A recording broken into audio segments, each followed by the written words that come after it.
Welcome, my friends. Welcome to the outer fringes of reality, where fact meets speculation, where paranoia meets illumination, where madness overlaps the fragile membrane of sanity. Do not be afraid. Open your eyes and open your minds to that region that lies beyond the realm of the known, that region we call the ExoZone. I am your host, Dictor Van Doomcock, the future ruler of Earth, and with me is my co-host and aficionado of all things fringe, the Nerdrotic channel's most excellent, Gary Beekler. Gary, welcome.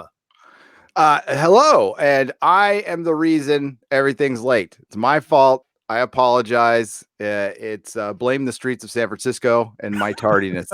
But yes, I'm glad I am the most excellent on my own channel. I try to strive to be as a solo effort. Sometimes I come in second place, but it's all right. My chair comes well, you me. know, it's yeah, when you have yeah. I mean, I assume that you were the beard for the real Gary. Get it? Yes, I get it. Good dumb dude. I've been so stressed. Yes, the talking nipples are back, Purple Lady. Thanks for pointing that out. Yes. So the tit stream. God damn it. No. Actually, look at them more like robot eyes. They are not boobies. They are robot eyes. And that big red banner that's going across, say, an ExoZone open lines is its mouth. So it's like a robot. There you go. Or you can see boobies if you want. I don't know. Anyway, welcome to the ExoZone. Thank you guys for all your patience, your waiting. Had a false start using OBS. I couldn't figure out how to shut the damn thing off. I still don't know. The stream was stuttering. I've got to find the settings. So we're back. We're back with StreamYard. Thank God for StreamYard. But yeah, we will not be denied. And this is going to be mostly an open lines kind of affair. However, I do have a little bit of something to discuss, and I think it's a worthwhile topic, Gary. It is the Gulf Breeze UFO sightings 3 decades later.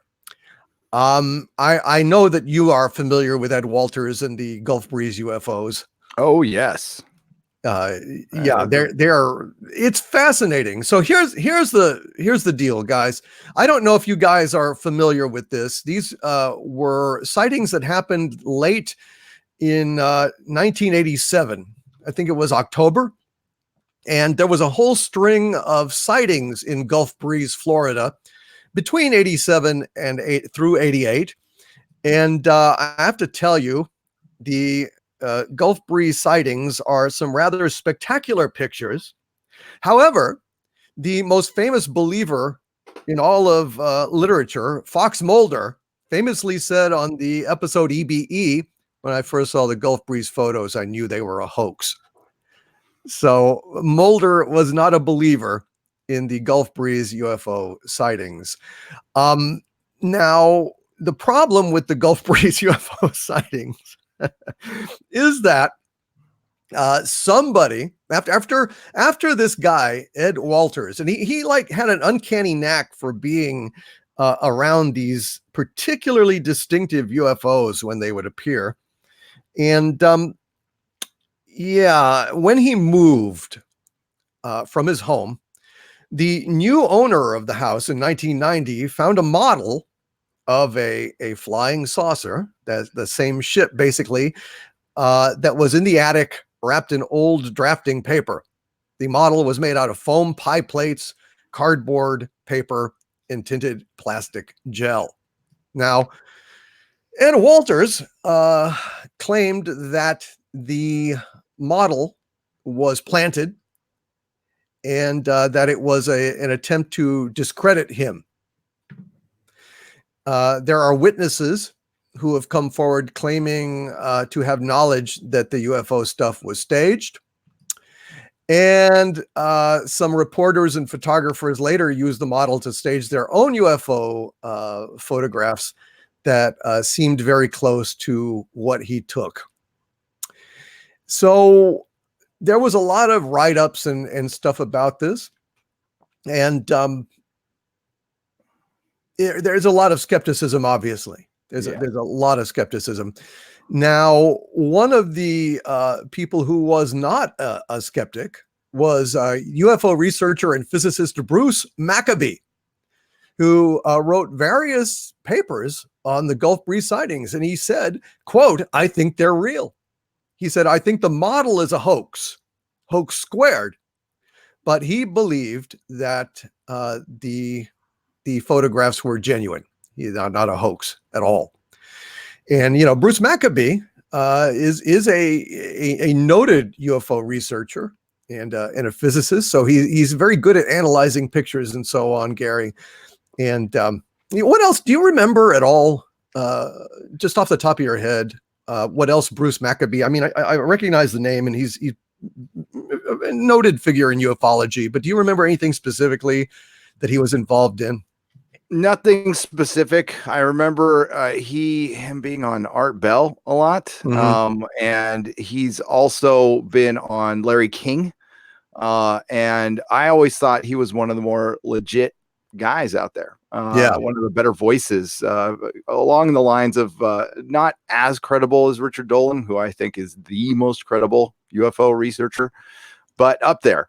Now I can't remember if he was a part of MUFON or not, but probably not, but he's been around forever. Well, like, I don't even know if he's still alive or not, but that's all. I don't remember anything specific though. No. Well, I tell you, we're going to look at the pictures here in a minute. If I can screen share with StreamYard, at the risk of dispelling the amazing display of robot eyes and or boobies. But Maccabee claimed that even if you dismiss his photographs, there were too many other witnesses who claimed to see UFOs in the Gulf Breeze area of that period. And he's right. I mean, there were a number of people. It seemed like it was basically a hot spot. It was a flap. Yeah. Yeah. I remember hearing about it on the news when it was happening. And it was all over. And it's still kind of known as a place to go and see things in the sky. To this very day, not all the time, but it was known as one of the bigger UFO flaps for a long time, and God, constantly hearing stuff. Now a lot of it was lights. You know, there's different UFO sightings. There's the orbs and the ships and stuff, and a lot of the Gulf Breeze stuff I remember was lights that was seen just over the water. So there's a lot of stuff involved with Gulf Breeze, and it's it's in that weird area that we call the South. Right. We love you. And like I can talk, I'm in San Francisco. But no, I think this is a great subject to tackle. I do. I do. It's just like, I was grasping around wildly for something to talk about in the wake of all the technical difficulties and suffering and so on. It's been a hell of a day, Gary. It's been a hell of a day. Yeah. And Cardinal Sin in the chat says Bruce Maccabee worked for the Navy as an optics and photographic expert. Well, so the guy would know something about photographs. And if he's saying that these photographs are correct, then I have to give that a little bit of credibility, especially when it's known that disinformation happens all the time around the topic of UFOs, and there's lots of plants and planted evidence and hoaxes to discredit genuine UFO sightings. I mean, what kind of idiot would Ed Walters be to leave a model? This precious model of the UFO, the very UFO, sitting in his attic when he moved. He needs to be a better liar. All you'd have to say is, I wanted to make a model of what I saw. Right. And that's all he had to say. People will still say the same thing, but it puts doubt, if you're clever enough. Because honestly, that's what I would do. If I saw a UFO, I'd be, because I'm an artist, I would draw it every day. I would try to make a model. They made a model of Bob Lazar's sports model UFO. I remember I owned it for a little while. I forgot what company made it. The famous model company made it. I don't know what famous model. Revell? The Polar Lights? God dang it. Aurora. I think it was Aurora, but correct me if I'm wrong in the chat. Bob, I know nothing about models. UFO. Probably that. I probably still have it somewhere, unless I sold it in the shop. That's beautiful. It's a hell of a beautiful ship. It is. That's why they call it the sports model. But Yes. no, Maccabee's the real deal, and he's still alive, by the way. That's good. That's Nice. good. Yeah, 77 he years is. young. And he made the point of, like, you had politicians reporting seeing objects. There were so many sightings that you have to account for unless you believe there was a massive collusion on the part of the residents of Gulf Breeze and Pensacola. And he cited the case of Danny's Boone, who was living in Gulf Breeze at the time with two of her young daughters.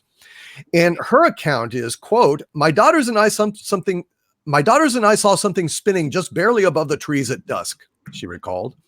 We were on Central Drive off Highway 98 looking west toward the Sound side. They saw it first and came inside to get me. I couldn't believe what I was seeing, but I know I saw something in the sky that rotated. It wasn't a plane or a copter.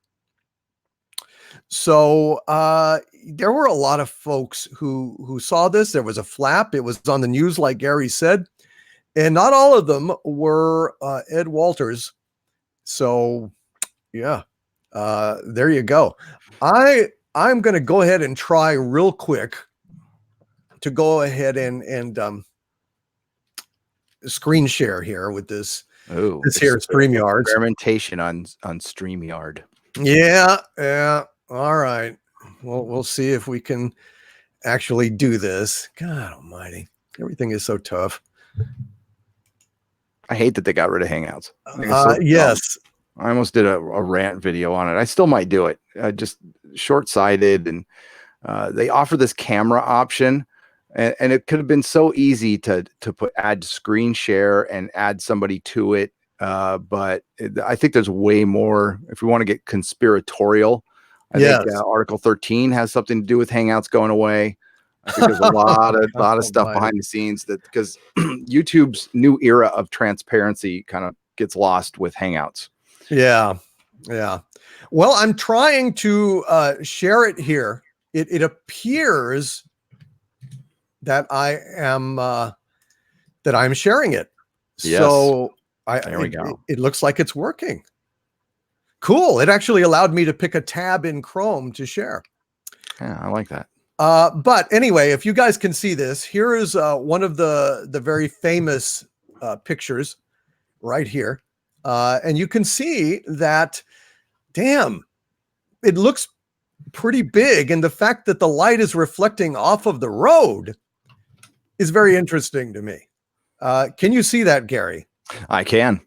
What do you think? And that's the one thing Bruce Maccabee brought up was the reflection. Now, I've seen both sides of the argument. I've seen people pick it apart, and I believe it was one of the million specials I've seen on History Channel where Bruce Maccabee was talking about, no, that's a legit reflection.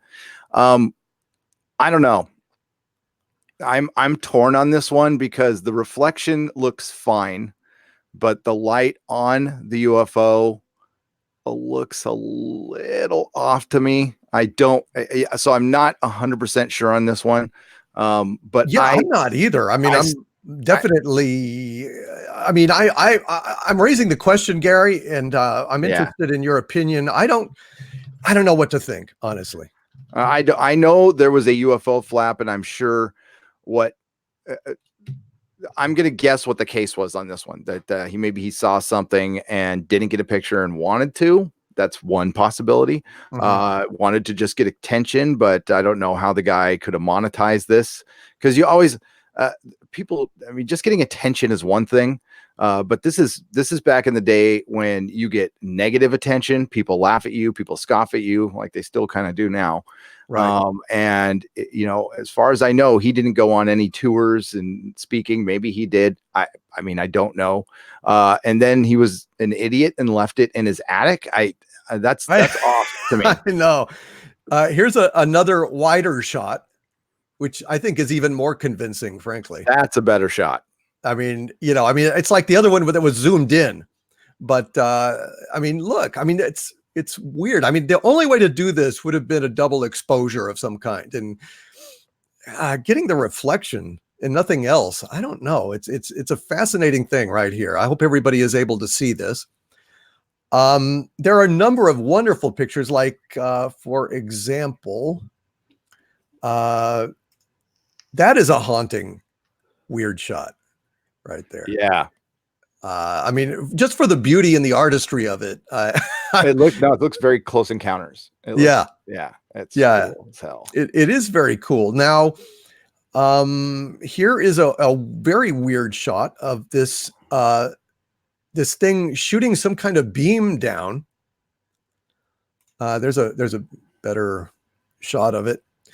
So you can see like a weird beam of light is emitting from it. And there's kind of more of a close-up of it.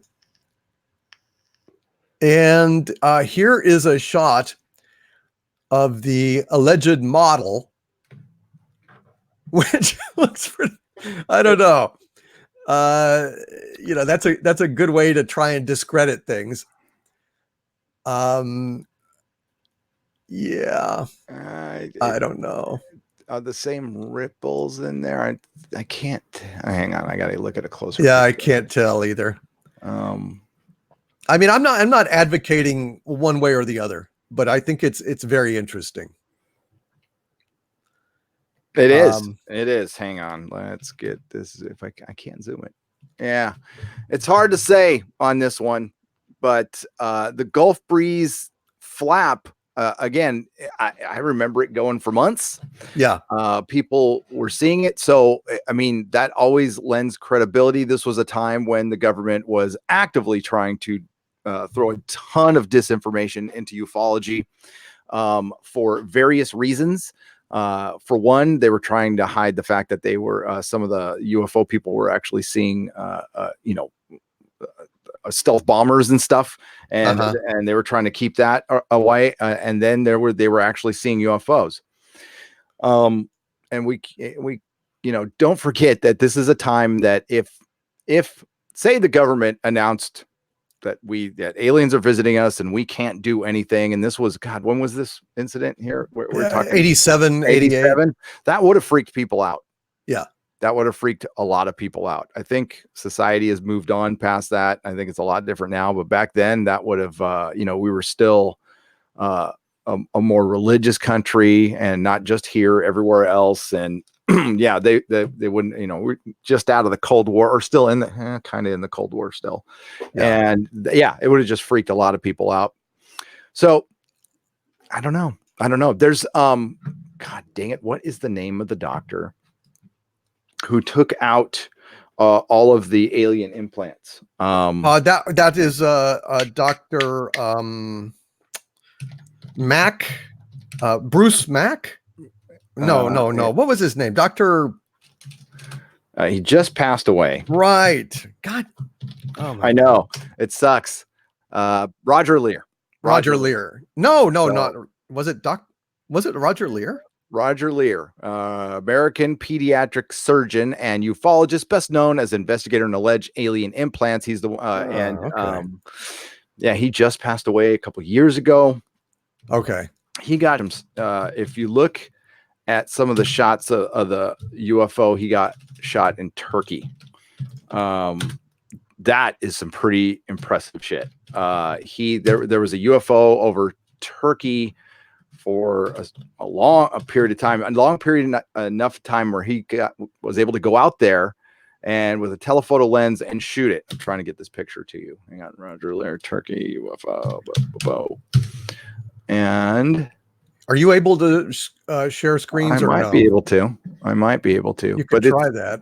I'm not sure. We can just compare and contrast, because this one isn't fake, folks. This was done. He got video of it, and it was on a crappy, not VHS, but mini like DAT, and you can see things in the window. It's from 2008. It's from 2008. Wow. Let's see if I can share screen. There we go. Yeah, go for it. Let us see.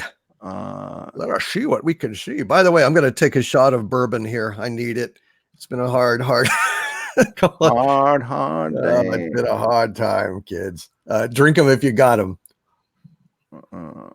Make sure I got that right. There we go.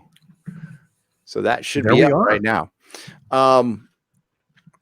So there's the UFO he got, and look at this picture Whoa. here.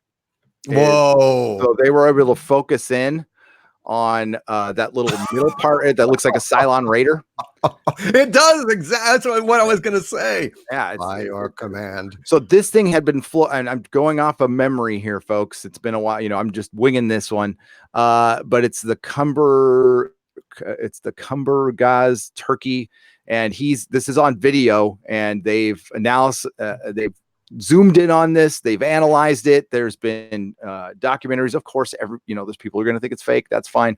Roger Lear was a pretty legit guy. And whether the things he was taking out of people were implants or not, I'll leave that up to you. I'm not 100% sure, but he was pulling out little bits of metal, and they could have been just bits of metal. That's all bits of metal get into people all the time. Right. But they would move and they would do weird stuff. But this was cool as hell. So if I can't show you the video of this, but there was video, and they were able to zoom in, and that's what they got. So I think that's cool as hell. That is amazing. Wow. Yep. And this thing had been hanging around for so long that they were able to contact him. He was able to fly out and freaking videotape it. So it had been up for a couple days, and it would just be stationary for some reason. Who knows what they're doing? But this is one of my faves. Oh yeah. I miss Roger Lear too. He did a lot of stuff with he did some stuff with L.A. Marzulli. So I don't know if there's any L.A. Marzulli haters or fans out there. He's kind of a giant guy, and he does the Watcher series. I think he's a minister. I'm pretty sure he's a Christian minister. So he takes that the aliens, has like biblical aliens stance on it and stuff, which I don't fully buy into. I mean, I don't know. I have no idea. And who knows? They could be. What does Satan need with a starship? Well, he needs to get his smokes. You got to go down the street to get your smokes and something. That's right. Satan Might as smokes. well be in style, I guess. Yes. Well, that is cool. So you can share a screen. A screen. That's I nice. can. I'm so excited about that now. All right, I'll go ahead and shut it off unless there was something else you wanted. No, to. I can stop sharing. Oh, there you go. Oh, you did. Okay. There you go. Beautiful. Well, Gary, so what do you think? I mean, just offhand, was that a hoax? Was Ed Walters a hoax, or are we thinking that Bruce Maccabee knew his crap, and that those pictures are showing something real? It makes it tough because you would trust a guy who analyzed photos for the Navy, right? But I'm gonna try to leave his opinion out of it. If it's just me looking at that stuff, I'm gonna think it's fake. And my best guess would be he saw something, couldn't photograph it, wanted to have something to photograph, tried to do his best recollection. Maybe did anybody go into his past and see if the guy's like known for making models? Because not everybody can just whoop up a model, unless that was something in your past, and that's not anything I could do. And why would he fake it? So I'm torn, but it looks there's some angles look pretty fake, and I don't know. I don't know. I tend to lean further along the side of it's real. I know they found the model, but I'm thinking of when I'm looking at that flimsy model and the paper plates and stuff. Yeah, you try lighting that. And the whole goddamn thing is going to light up like a fucking Christmas tree. I mean, that shit is very thin. And you're not going to be able to get the dark parts and the light coming through the portals and channeling the light like he did out of that model. I just don't see it. It looks like a lot of work to fake to me, but and I don't know. I mean, I don't know that how he could have monetized that. And I think Bruce Maccabee, if he said it was a fake and he was skilled in the way that he is, then I would say, well, I have to go with him. So I think there's uncertainty here, and I think we're kind of covering our bets in the ExoZone. One vote yes, one vote no. So there you go. Cardinal Sin says, I met Dr. Lear at the Bay Area UFO Expo and got his autograph. Really authentic guy, nice guy, and sincere, which is awesome. Mira J in the chat. Hello, Mira. It says, Google Thargoid Scout from Elite Dangerous. And it looks very similar. So interesting. Maybe they based it on an homage. I don't know. Interesting. We've got some super chats waiting, Gary. Let's go ahead and get to some of those real quick. Sure. It's open lines here, folks. Open lines. Whatever you want to talk, whatever you want to say, wherever you want to go, we will follow. Wes Killingsworth with a $10 super chat. Thank you, Wes. Well, at least something is going right around here, technically. Wes says, Hail Doomcock. Hail Harvey. Can't stick around tonight, but I just wanted to send some money and love. More love than money. Disney Star Wars sucks. Oh, yes. Disney Star Wars does suck, Gary. There's just like a whole world of shit going on out there on these woke companies. It's been unbelievable, the news lately. I can't fucking, excuse my language, I can't keep up. I know. I've been trying to catch up, and it's just impossible. It's impossible. You've got Galaxy's Edge, an admitted failure. And I mean, it's been well documented, so that's not even in question. In like an internal document from Disney published in Bloomberg, it's clear that Disney merchandise sales are down in terms of Star Wars merchandise. You've got obviously the problems with Star Trek Discovery and Star TP have been well documented. I mean, they've been scrambling since they started. I mean, reshoot after reshoot after reshoot. They are just flailing around and hemorrhaging cash. So there's that. And now some weird stuff appears to be going on with Doctor Who. And I know that we haven't been able to verify anything beyond the internet rumors, but I just wanted to run this by you, Gary, real quick, because people are interested. This falls under the headline conspiracy in the ExoZone. Yes. If there was nothing to this story about Chibnall and Whitaker basically being given the heave-ho, then the BBC would surely have either ignored the story completely as irrelevant, or they would have officially gone on record and said that this is a hoax and everything is fine. I mean, you got one or the other. And the fact that they did this weird announcement on the Radio Times and said that anonymous sources had debunked this. Why anonymous? Can you give me any kind of context or your expert opinion on why would they go that weird middle route unless they were trying to debunk without debunking because it's actually true? I think the latter. Radio Times doesn't need anonymous sources. They have a direct line to Doctor Who. That is no secret to anybody. So I thought that statement was weird.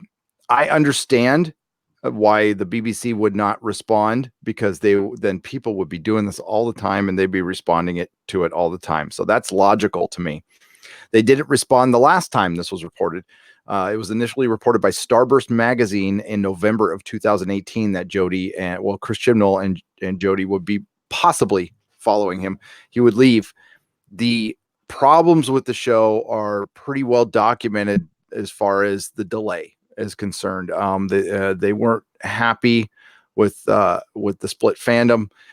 They wanted to, for Jodie's sake, they wanted to have something out quicker. And Chris Chibnall could not deliver for whatever reason. I'm not sure, but that's what I've heard. And they wanted something out 2019. They're not going to get it. So, and Chris Chibnall originally reported that he wasn't happy with the inner politics of the BBC. Again, this is unsubstantiated. This is what Starburst magazine reported, not me. And it seems like there's some truth to it because of, I think this one is worthy of some sort of denial. Or, you know what, you can do what CBS does or tries to do all the time, is just try to counteract it with an article without outright denying it. Right. We report Alex Kurtzman, boom, He's on a podcast doing an interview, not asking any direct questions, where the podcasters had an hour to ask him, "Are you fired?" And he could have said, "No, I still run everything. Those YouTubers are full of crap." But they didn't. They didn't. Why? I mean, it would have been it would have been handled in 30 seconds. Why? Because there was some truth to it. The key word there is some. And what you and I reported about Kurtzman was he is no longer directly creatively in charge of Star Trek Picard. And it looks like Star Trek Discovery, although his company that he owns still is the production company. So he still has involvement in that. But as far as being a showrunner with creative say, he doesn't really have that anymore.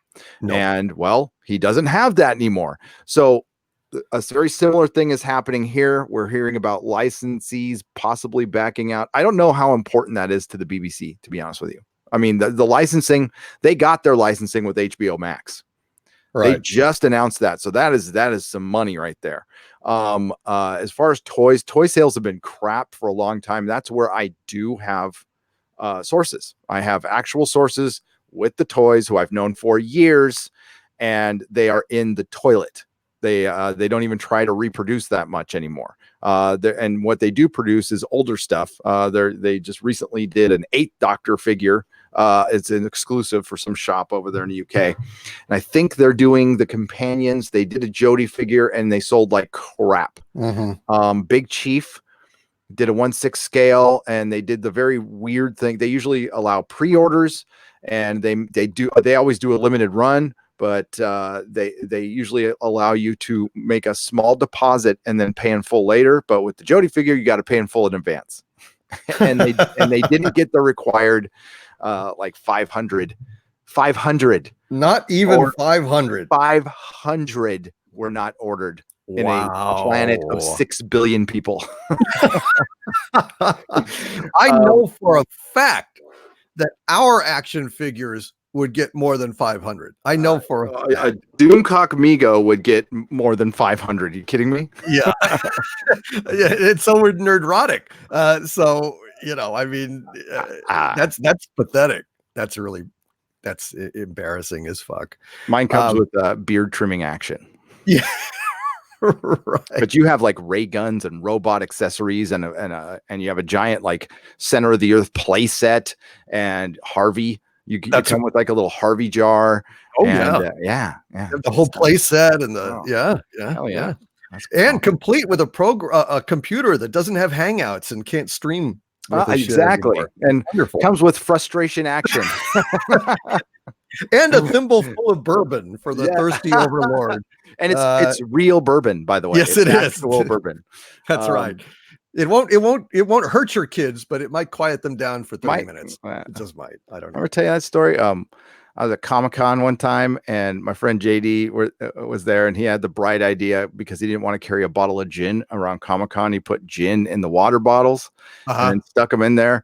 And then, I'm like, dude, I don't know if that's a good idea. And then I forgot, and then he forgot. And then both my older kid was young, and he was with this little friend, and they grabbed a bottle of water.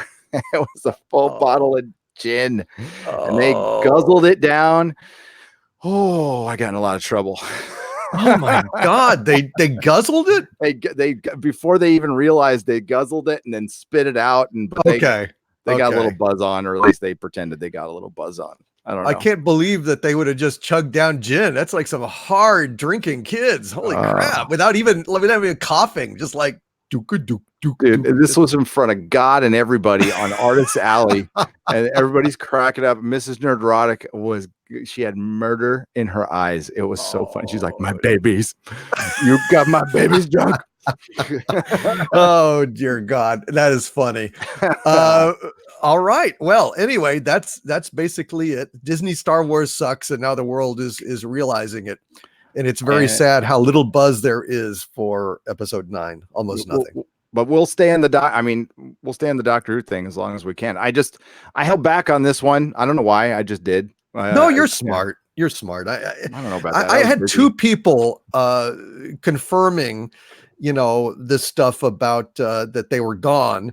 So that was the main part of it. And then like one of my sources had this other stuff about the reasons why that are a little bit more, rumory.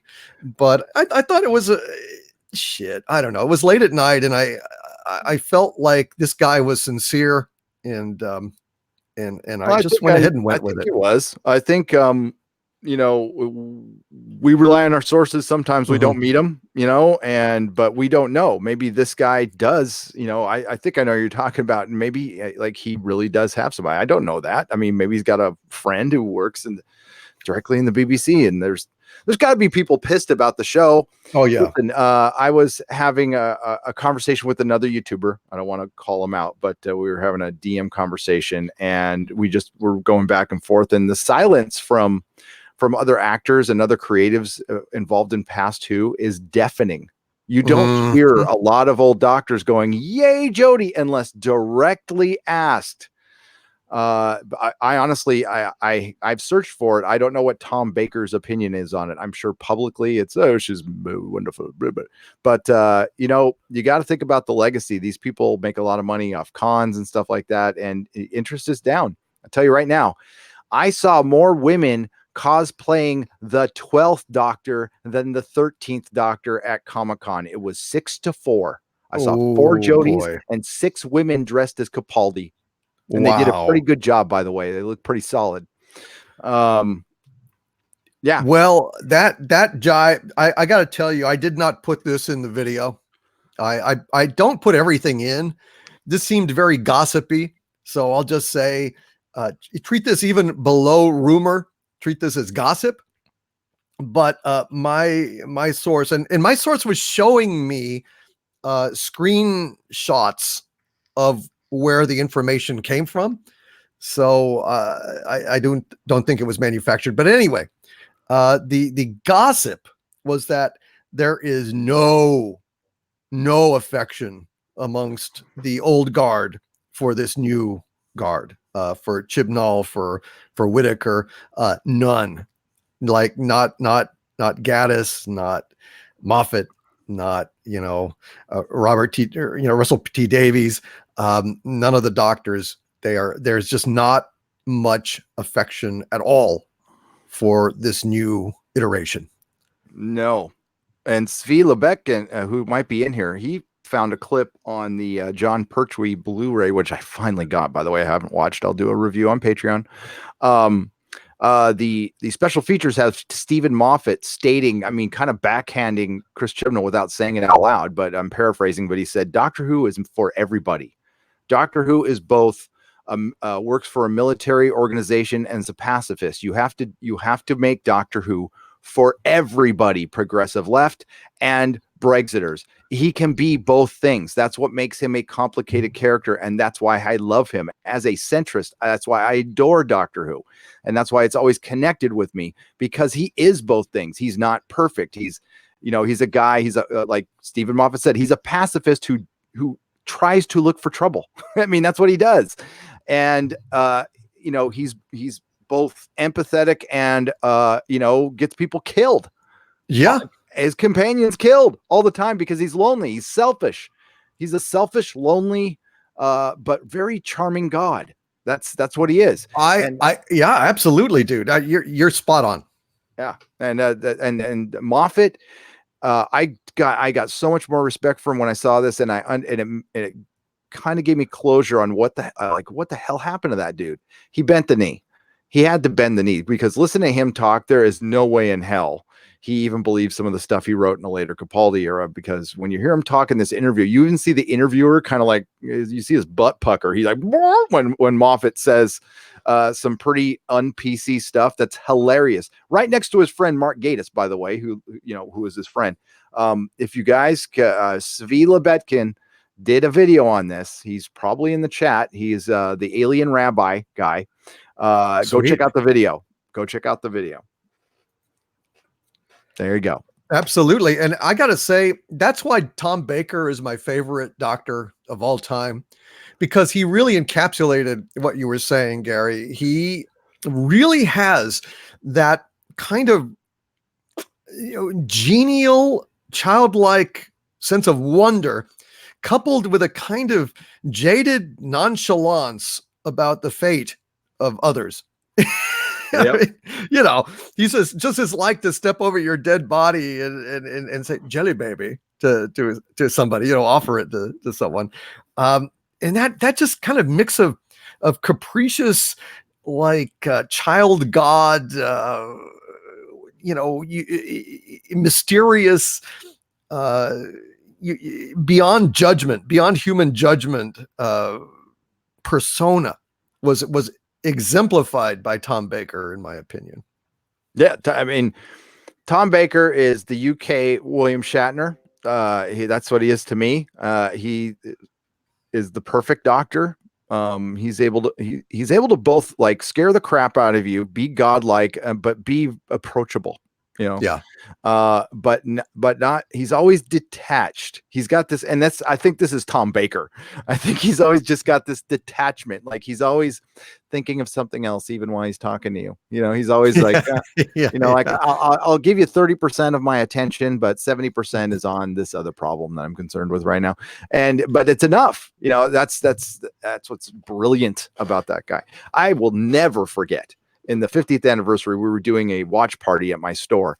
And when he showed up, sorry, spoilers, in the 50th anniversary, like it was like a sports ball event. People, we had to pause it. People were screaming, running out the store, going berserk. It was like the Beatles showed up. It was so freaking cool. I wish I got a video of that. That was it was unreal. So there was like we had like, my store was small, so we had like 70 people packed in there, and that's a lot, and they went nuts. It was so cool. It was worth it. Absolutely. It's weird. It's like Tom Baker is a mixture of Blofeld, Woody Allen, and Harpo Marx. Mm-hmm. I think that's basically it. You know, it's just like you know, he's kind of goofy and funny and childlike. And Harpo Marx, you know, he looks like Harpo Marx, but then he's got this little bit of Blofeld about him that you don't trust that he won't leave you stuck in another dimension or a mirror or something somewhere down the road. I mean, you know, he's not mean, but you know, shit. No, doctor's got stuff to do. He does, and you can't really judge him. You know, Clara. Clara. All right, let's move on. Dilbertson is in the house. Dilbertson with two super chats in a row. Thank you, Dilbertson. And my God, my friend, I am sorry. I've you know what I'm talking about, Dilbertson. But the project proceeds. But goddamn, I've been so busy. Anyway, Dilbertson with a 10-pound super chat says, "Hail Doomcock. Praise Gary, salute the mods, greetings to the chat, and curses to YouTube's meddling with Hangouts. But, as always, rejoice it's the ExoZone, fingers crossed for talking ghost nipples. And so it shall be, Dilbertson. Ting! You have talking ghost nipples. Just for you, Dilbertson. Thank you for being here, brother. And I'm glad that you are enjoying this, despite the technical issues and, Hangouts. We need a really good replacement for it. And damn, Google, I don't know what the hell they're doing, but if they would just, like lower the gun from Hangout's head and say, well, pay us ransom for it, I would gladly pay $10-$20 a month to have Hangouts back. Just, all right, yeah. Will you just do it, for God's sake? Well, and that's just not to say anything. Not to freaking say anything. And that's why, we got to enjoy this while it lasts. That's why, I've had a long conversation with Mrs. Nerdrotic that this is, this is why I quit my job. I'm going to jump on this thing while it's rolling, enjoy it as long as I can, but at any minute it could be taken away. Yes. Without a thought. Now they just canceled Soph. Soph was a little controversial, to say the least.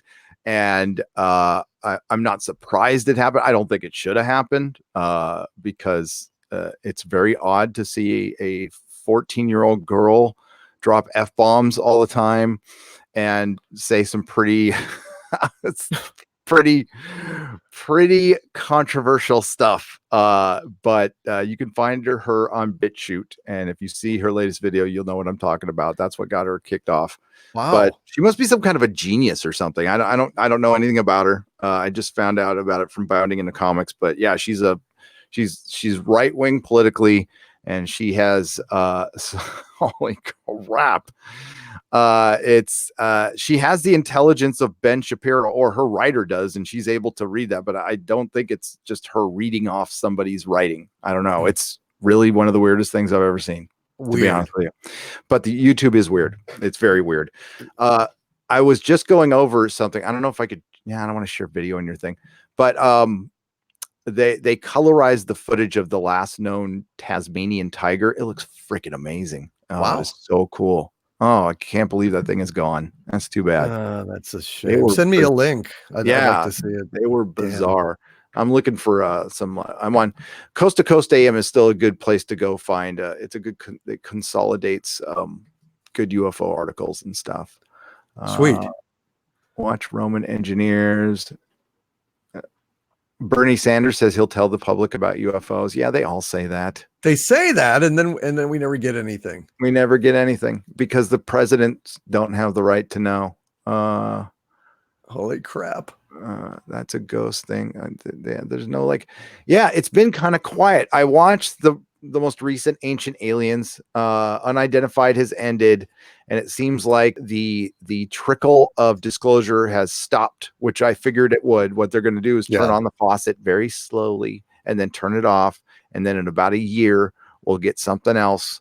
And this is coordinated through a private company, which I think is really bizarre. Even though this private company is filled with people from the Pentagon. And it seems to be from one party, which also concerns me. If it just should have been bipartisan, in my opinion. But cluster of UFOs filmed over Wyoming. Let's see if I can at least show the shot of this. This is Mary Ashmead's territory. Oh yes. Do they have a close up? There we go.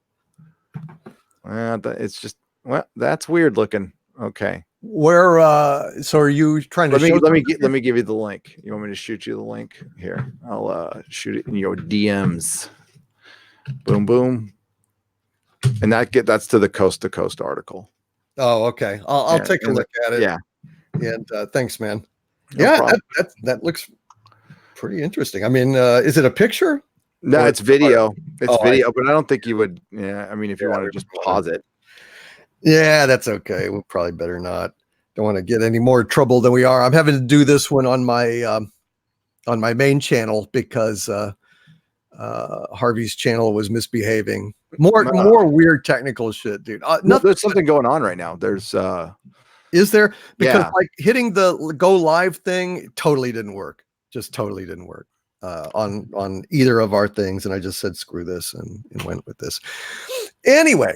Dilbertson with another £5 super chat. Thank you, Dilbertson. Says Doctor Who, dare we dream? And then he put a little emoji of an alien and pointed to it and said alien. So it's on topic.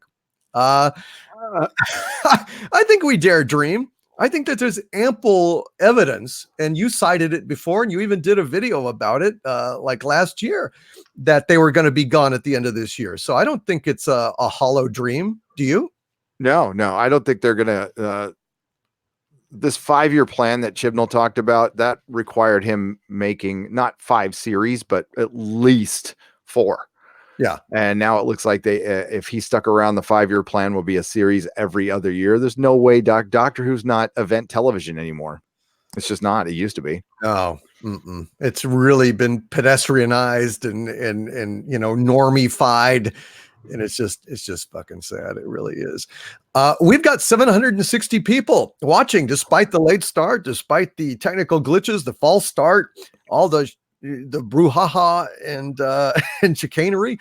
And I just want to say thank you all for being here. This is fantastic. And if you're enjoying yourself, please hit the like button, send a message to YouTube and its omnipresent algorithm that you are fans of the ExoZone, especially since they tend to discriminate against shows like this. And it's getting worse all the time. So if you love this, give us a thumbs up, lick that like button and let them know. Okay.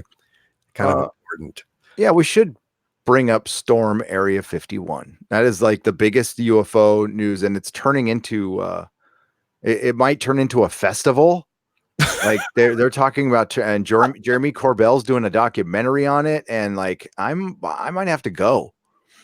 I mean, Oh it's my not that God. far away. I might actually have to go. I don't want you scooped up by aliens picking up the right for picking neophytes. You really think you're gonna go? Yeah, maybe. It's sounding like if it turns into like some like UFO stock, then maybe that'd be worth going. Even Richard Dolan was pondering whether to go or not. I'm like, well, if they all go, I kind of gotta go, right? I mean, if it turns into Burning Man, though, that's another no. If it's UFO people. Shit, if it turned into Burning Man with a whole bunch of like naked women running around saying, "Take me to your leader," I'm there. It could turn. I mean, Burning Man has turned so corporate. I mean, I've never been and I'll never go, but it could turn into an alternative. Now, the thing is, though, that we're talking the middle of the desert in September. Oh, it's going to be 120 degrees. It was 110 when I was there in Vegas. That was a cool day. Yeah. And there will be no water. And this town that they're going to be near, there's some town that has 3,000 people. All the hotels are booked up already. So you're going to have to sleep in your car.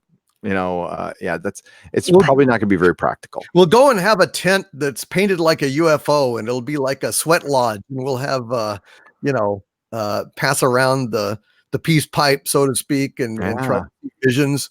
I don't know. You could be the safe guide. You can be the straight guy that doesn't imbibe. Yeah. I've been in a sweat lodge before, like way back in the day. I got invited into one, and you see shit.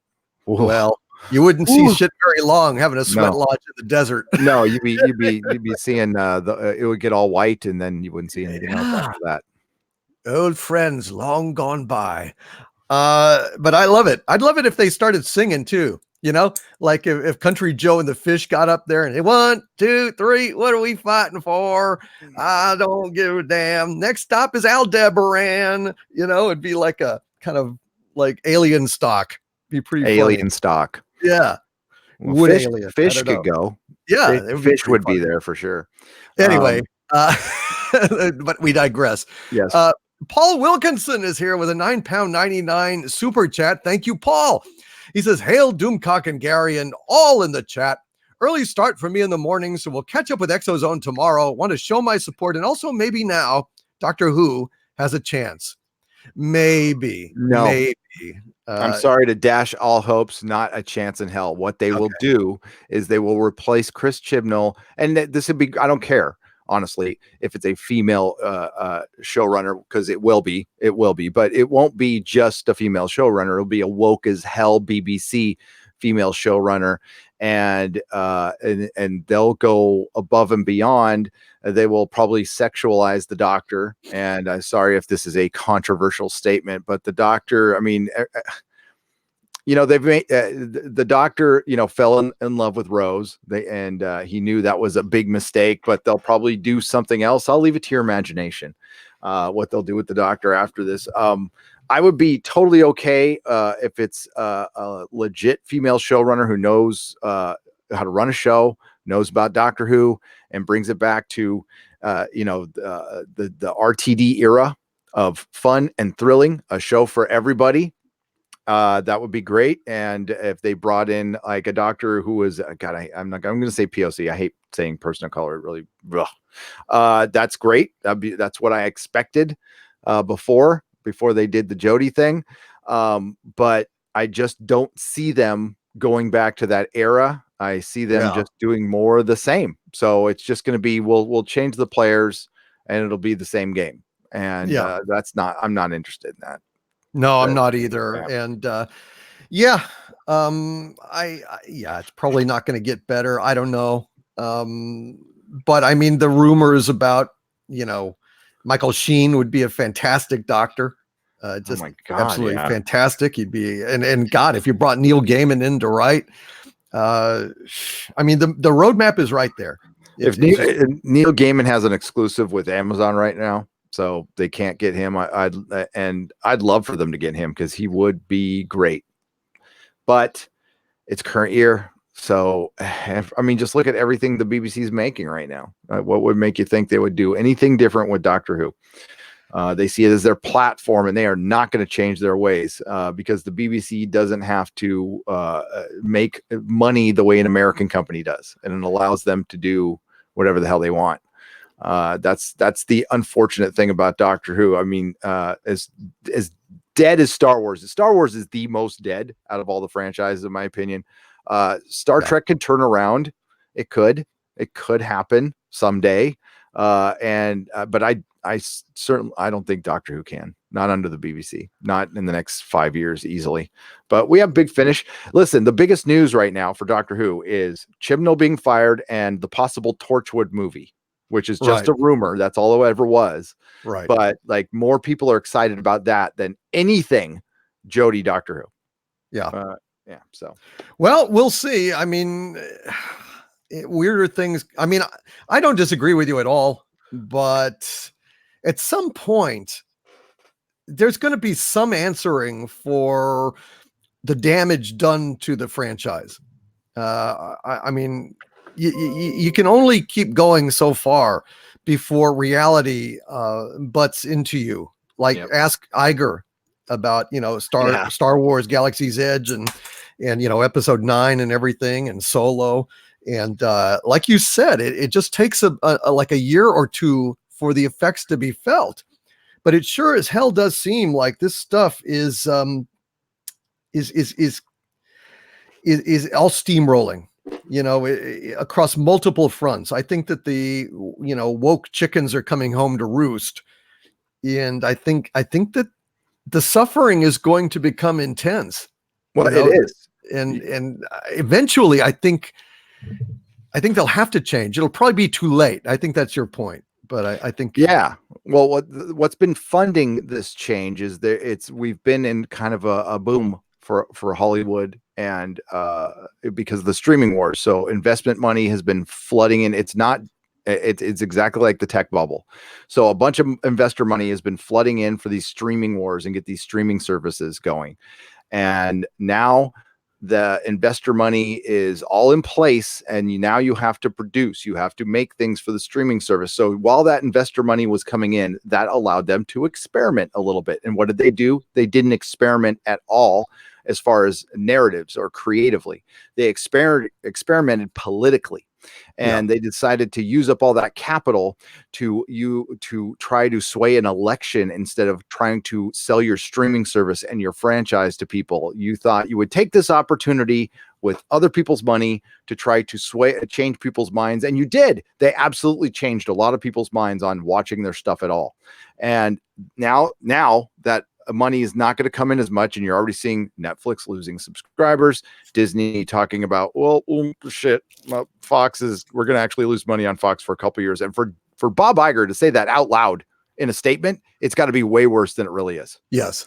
Because that's the best possible spin. Absolutely. And I can't disagree with anything you're saying.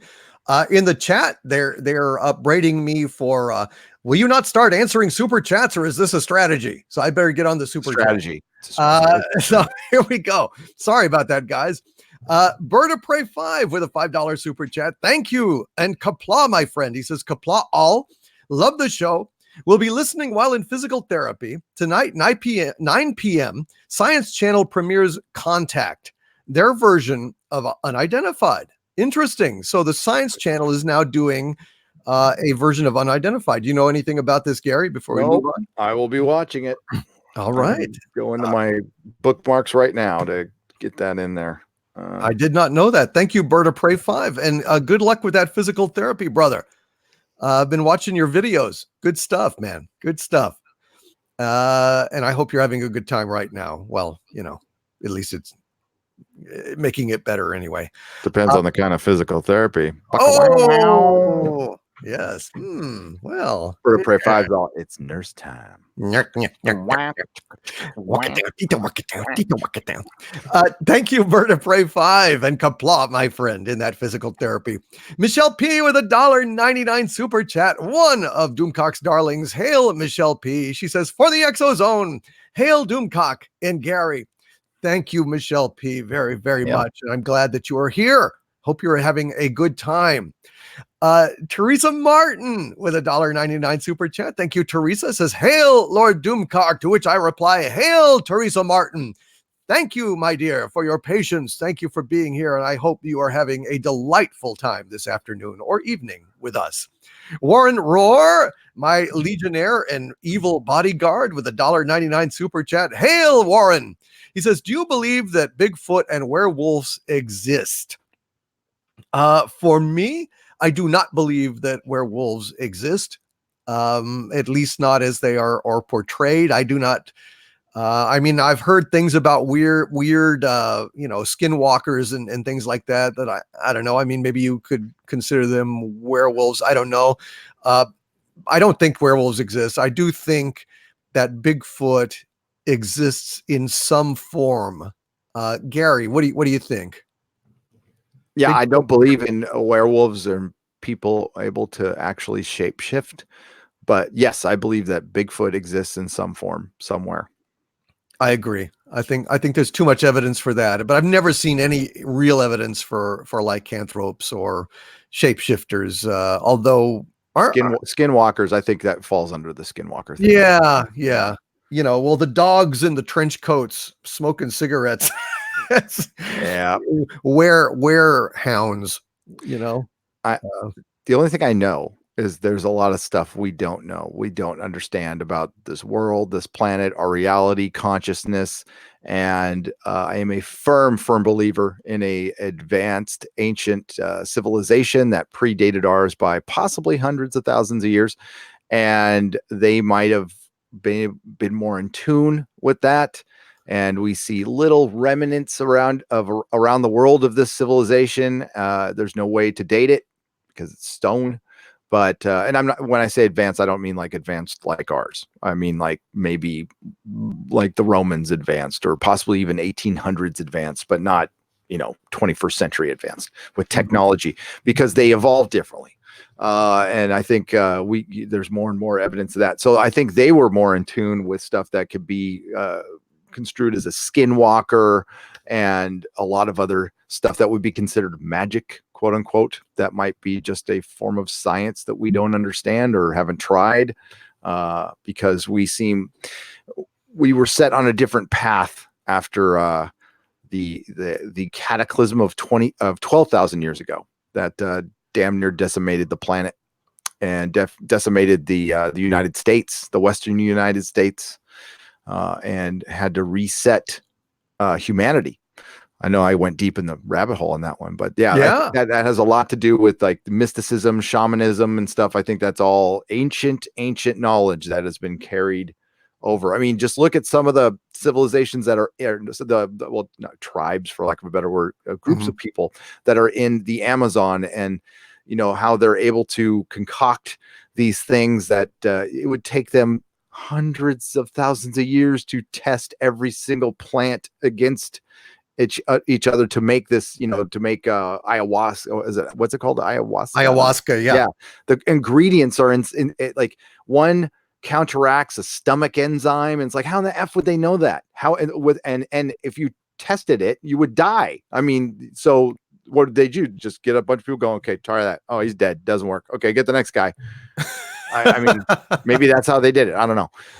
But yeah, it's trippy. It's trippy. There's a soil down there. That doesn't go bad. You can just grow stuff in it forever. That is, I've heard that concocted. Yeah. So I've heard that's absolutely amazing.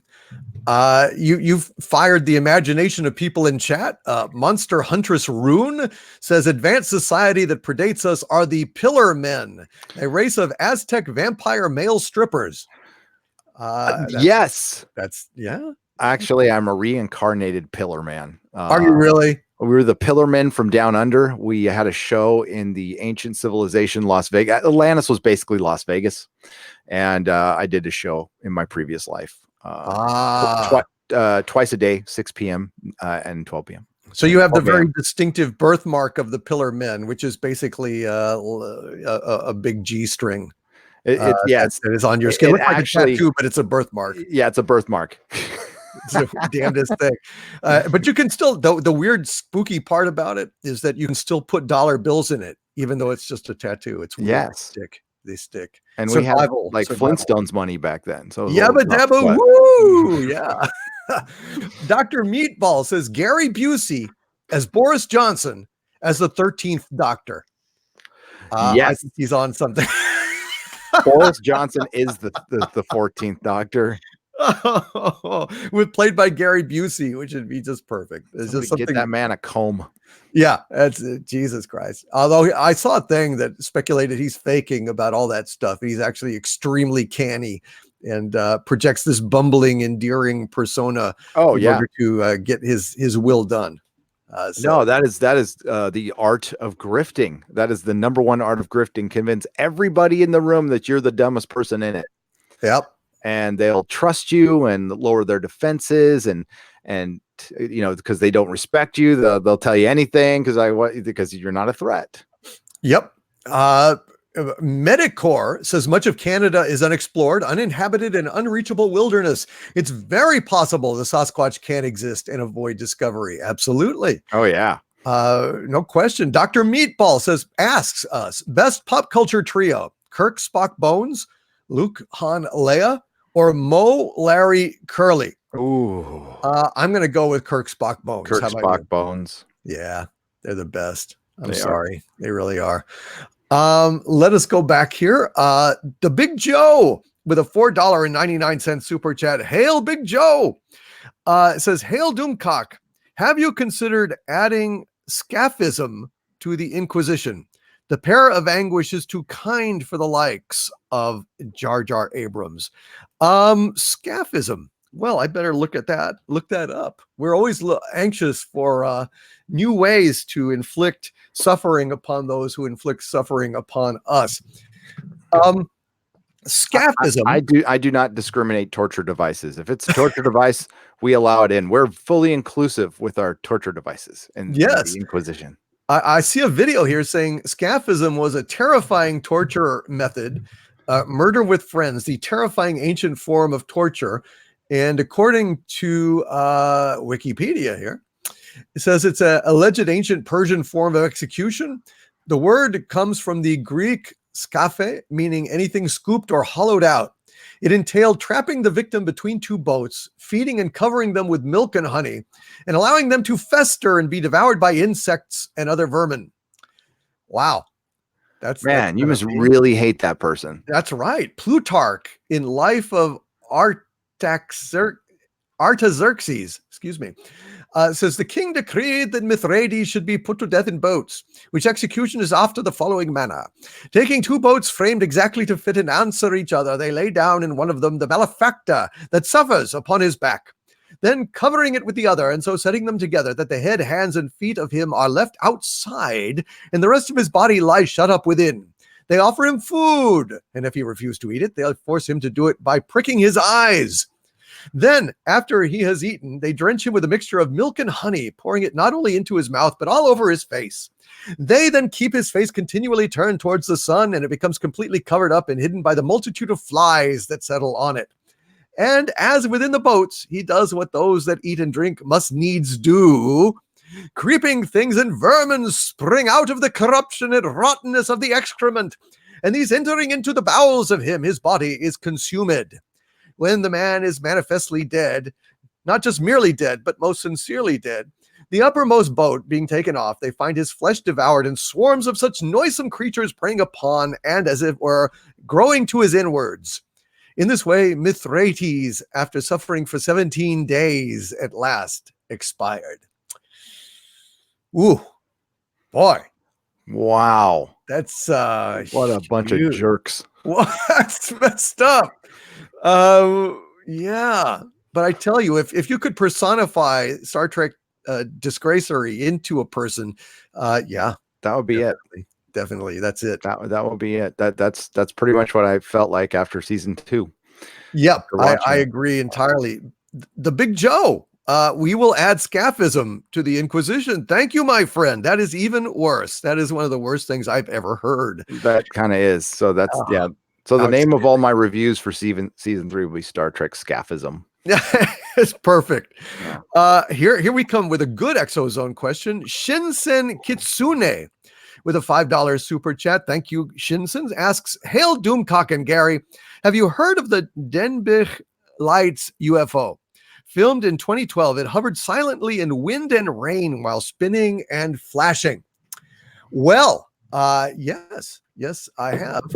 It was basically in 2012. It was in Denbigh. I don't know how to pronounce it. Denbigh is in North Wales. Now, the thing of it is that a couple of brothers, Nathan and Alex Thomas, they saw lights rotating in a circular fashion outside their window.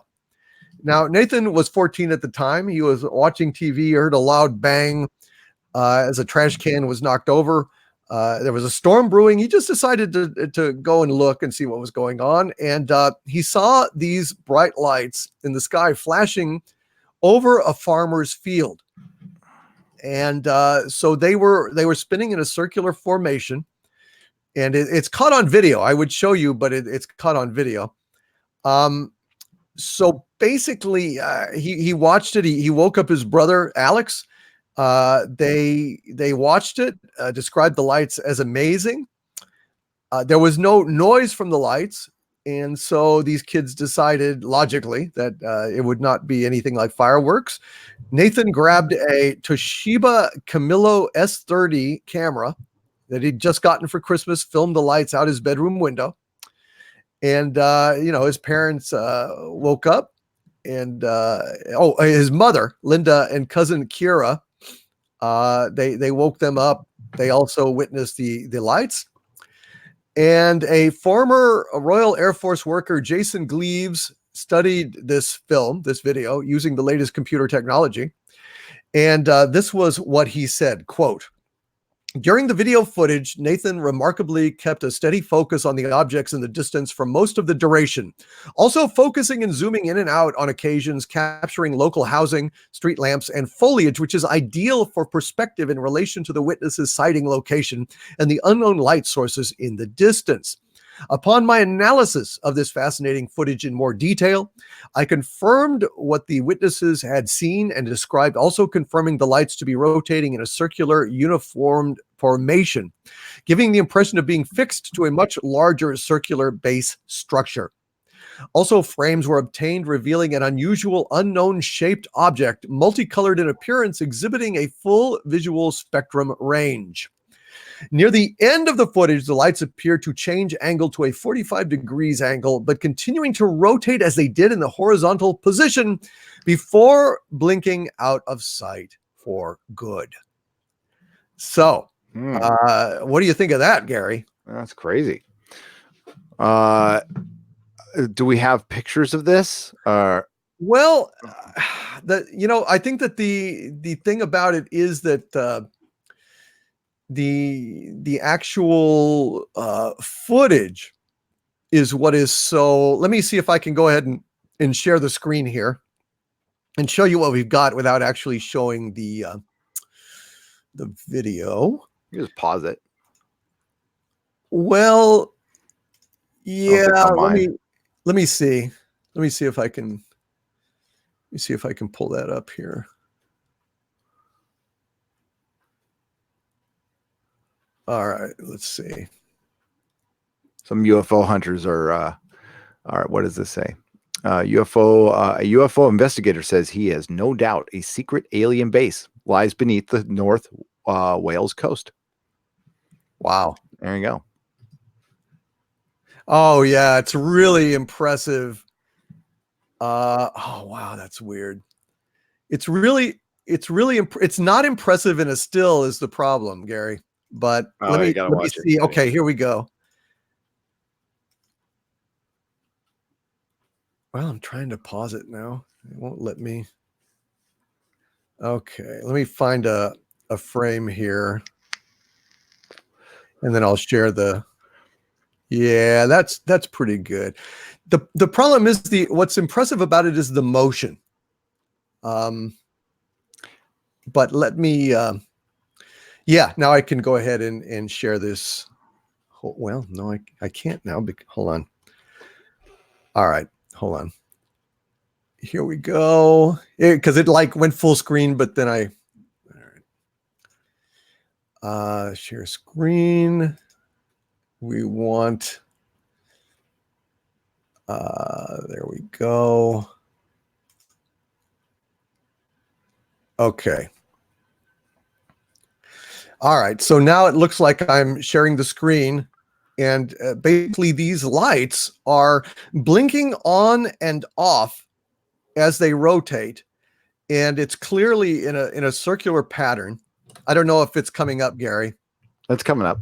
Okay. It's very impressive. So you guys can see the address up here, dailystar.co.uk/news/weird news. Wow. The address is right there. Go and check out the video for yourself. It's a very interesting case. Did you have a chance to look at the video while I was fumbling around? No, I wasn't, but I can. Well, you don't have to, but it's you might want to look at it. It's quite impressive, and the fact that the kid was smart enough to like periodically pan around and look at other things meant that they were able to go ahead and have a sense of perspective, and it would make it very difficult to fake. And I just think it looks like a very good case. Yeah. Oh, wow. Yeah. Interesting, huh? Yeah. Very interesting. Very interesting. So, yeah, man, that's pretty weird. It's kind of a spooky image to hold up there. I might go ahead and leave it up there for a few minutes while we take some more super chats. But it's yeah, I think that's very interesting. So thank you very much, Shinsen Kitsune, for that tip. Hovered silently in wind and rain while spinning and flashing. Very strange. The talons of Wayne Chang with a £5 super chat. Hail, oh taloned one. He says, let it be true. Please let it be true. The Chibnall's gone and Jody too. Sorry, guys. I know it's woo-woo today, but I really want this to be true. Well, there is a good chance that it is. Talons of Wayne Chang. The fact that we're not able to directly confirm it speaks to that. The fact that I got it from a bunch of different sources kind of speaks to that. The mysterious non-denial of the weird anonymous press release announcement from the BBC, but not, is very curious. I think it's possible. I think it's been coming for a long time, and I think the circumstances may or may not be known, but it's definitely something weird is happening. I think so. But thank you, Talons of Wayne Chiang, for your exuberance and your super chat, and I hope it's true too. Valentine's Day. Valentine's Tube. With a $2 super chat. Thank you, Valentine's Tube. Says Clownfish TV just posted vid on your Who rumor now. Cool. We'll see what Clownfish TV said. Like I said, it's a rumor. Gary decided not to go with it, probably wisely, but I was being fed a whole bunch of information. I was shown screenshots of I'll say a chat with a different party who was knowledgeable, and this led me to go ahead and run with this. But again, in this era of disinformation and corporate, shall we say, sabotage, it's very hard to know. It's skullduggery. Yeah, skullduggery. That's a good question. Yeah. We'll find out. I was just kind of hoping something. You would think the Mirror would run with this. This is something that they would run with, and I was kind of hoping to hear from them. because they'll run with anything. And that kind of would lead me to believe that there is some truth to it, because the Mirror runs all kinds of Doctor Who rumors.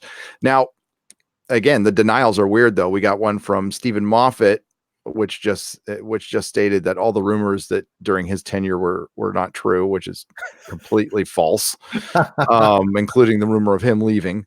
And yeah, so we'll have to see. I know some of the people involved, and they seem legit to me. I've known a couple of them for a little while from the Doctor Who days and stuff, but yeah, I don't know. I just decided not to go with it this time. But again, because I would just be repeating what I did in a video a year and a half ago. Right. So yeah, I feel like their time may have come, and it may have been written on the wall for a long time. Eventually, it's going to come true. Chris Chibnall's going to leave. Sure. That's going to happen eventually. I mean, it's easy. You don't have he's going to be right. Thomas, right? Yeah. But when it would have to be a scandal at this point for him to be gone in the middle of filming, and he must have just really pissed people off, because again, the BBC does not work like American companies do, and it would seriously F his career if he bailed out on their biggest show right now, or got fired. I mean, that's a scandal. And this is just my jadedness. I can't see them replacing him with a dude. I just can't. It's not happening at the BBC. I was just speaking to you about this prior. Somebody sent me their diversity quota statement. I mean, it's public knowledge, but I read the whole damn thing, and there's no way they would replace him with a dude. Yeah, isn't that lovely that talent and passion and knowledge are now all secondary, tertiary traits for color and sex? You know, they are sublimated to those all crucial elements of what sex is this person and what race is this person. That's all that really matters. Modern Doctor Who.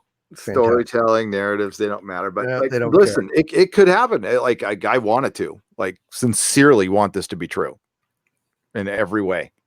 Yep. I do too. Yeah, but we'll have to see. Thank you, Valentine's Tube.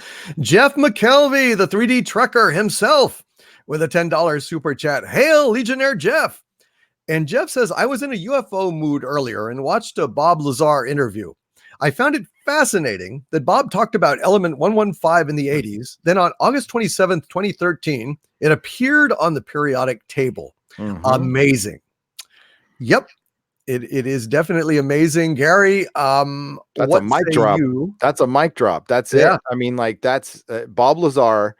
I've always thought he was telling the truth. Now I'm convinced he is telling the truth. Every single bit of it.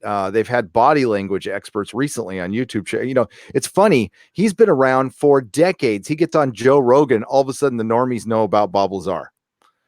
And this is a guy who's had multiple documentaries made about him. He's been the subject of History Channel's multiple episodes of Ancient Aliens and every other freaking UFO show you can think of.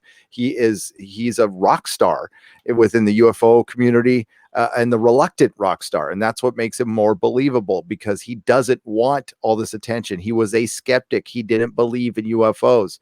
Now, I think there is some truth to the rumor that maybe he was factions fed this information because they knew he would talk. And that's, but the thing is, he did the smart thing. The reason he's alive today is he went straight to George Knapp, and that saved his life. I'm convinced of that. And, this is no joke. I mean, you hear about it in movies, but you don't really think about it in reality, that our government would kill somebody to hide a secret, but they would, and have, in my opinion. So, especially one, and if you think about it rationally, it's hard to think about. If you think about it rationally, this is a secret you don't want getting out, because if it gets in the wrong hands, if he has knowledge on how, has propulsion knowledge, anti-gravity propulsion knowledge that one of our enemies could get and turn into something that could kill us all, then yeah, you would understand why they would have to take care of business like that. It sucks. That's part of society, though. And luckily, Bob Lazar's not that kind of person. And he looks like he's a curmudgeon. He's a likable curmudgeon, but he just wants to be left alone and work on nuclear isotopes or whatever. I'm not a scientist, but just do his science stuff and doesn't do lectures. He could have retired for the rest of his life on his knowledge and doing speaking tours for 5 years. We'll just say 5 years. Sure. And didn't do it.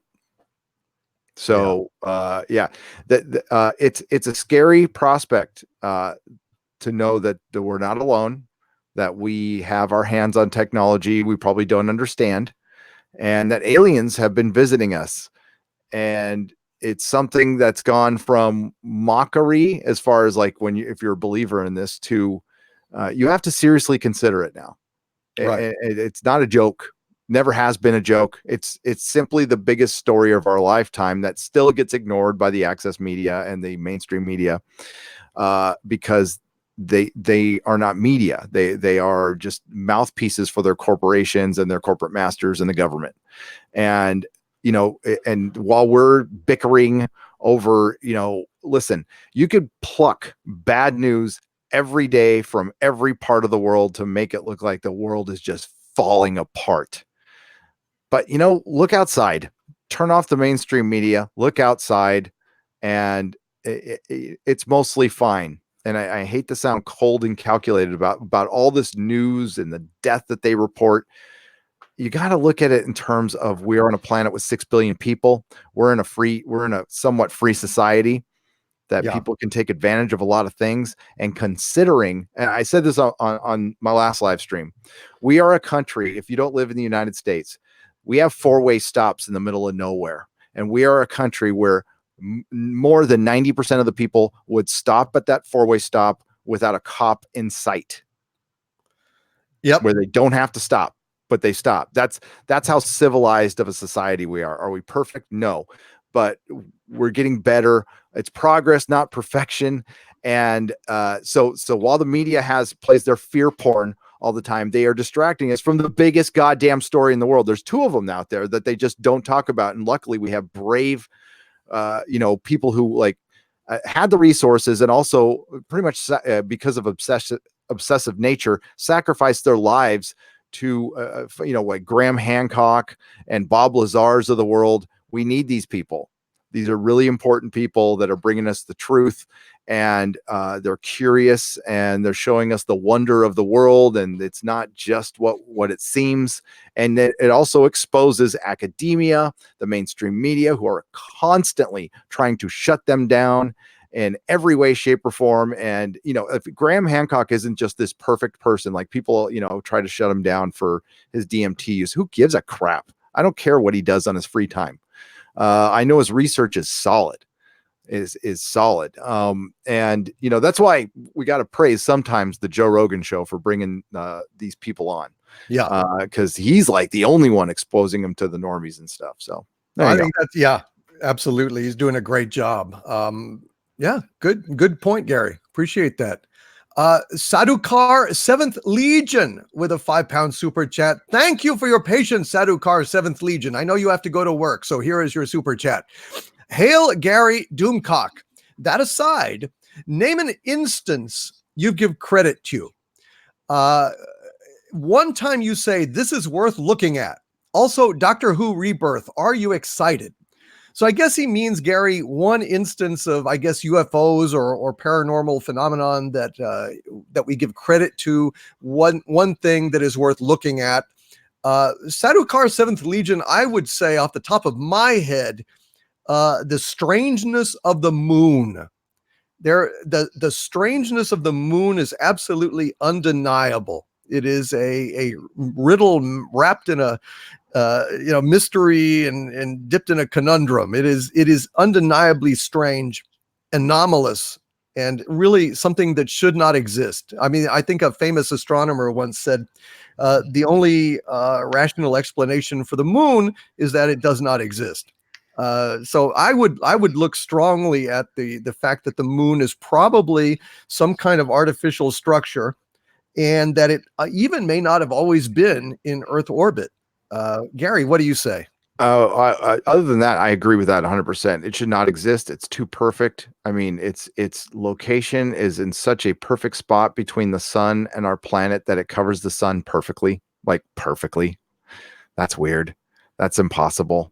It's there's a lot of weird anomalies with it. But aside from that, I'm going to pick a basic one, but it's one you got to think about a lot, because when I first heard theories on the pyramids, I went, nah. But the more I looked into it, and I've done a ton of, just personal time research on the pyramids, those should not exist.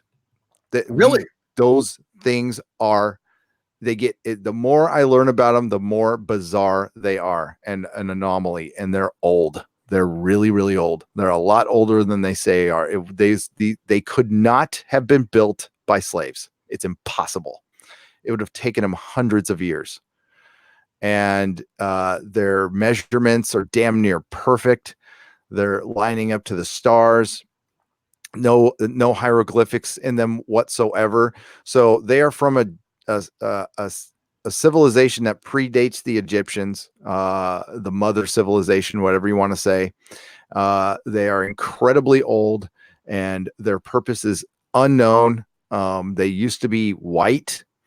They used to have an encasing stone around them. The outer structures, the megalithic structures, and then there's all the structures and underground things around them that we haven't even found yet. One of the trippiest things is there's giant cut slabs of stone that were laid down on the outside for the foundation that they're finding now. That like these things were put there. It's like, who put them there? How did you put those things? Like, what the hell? And they're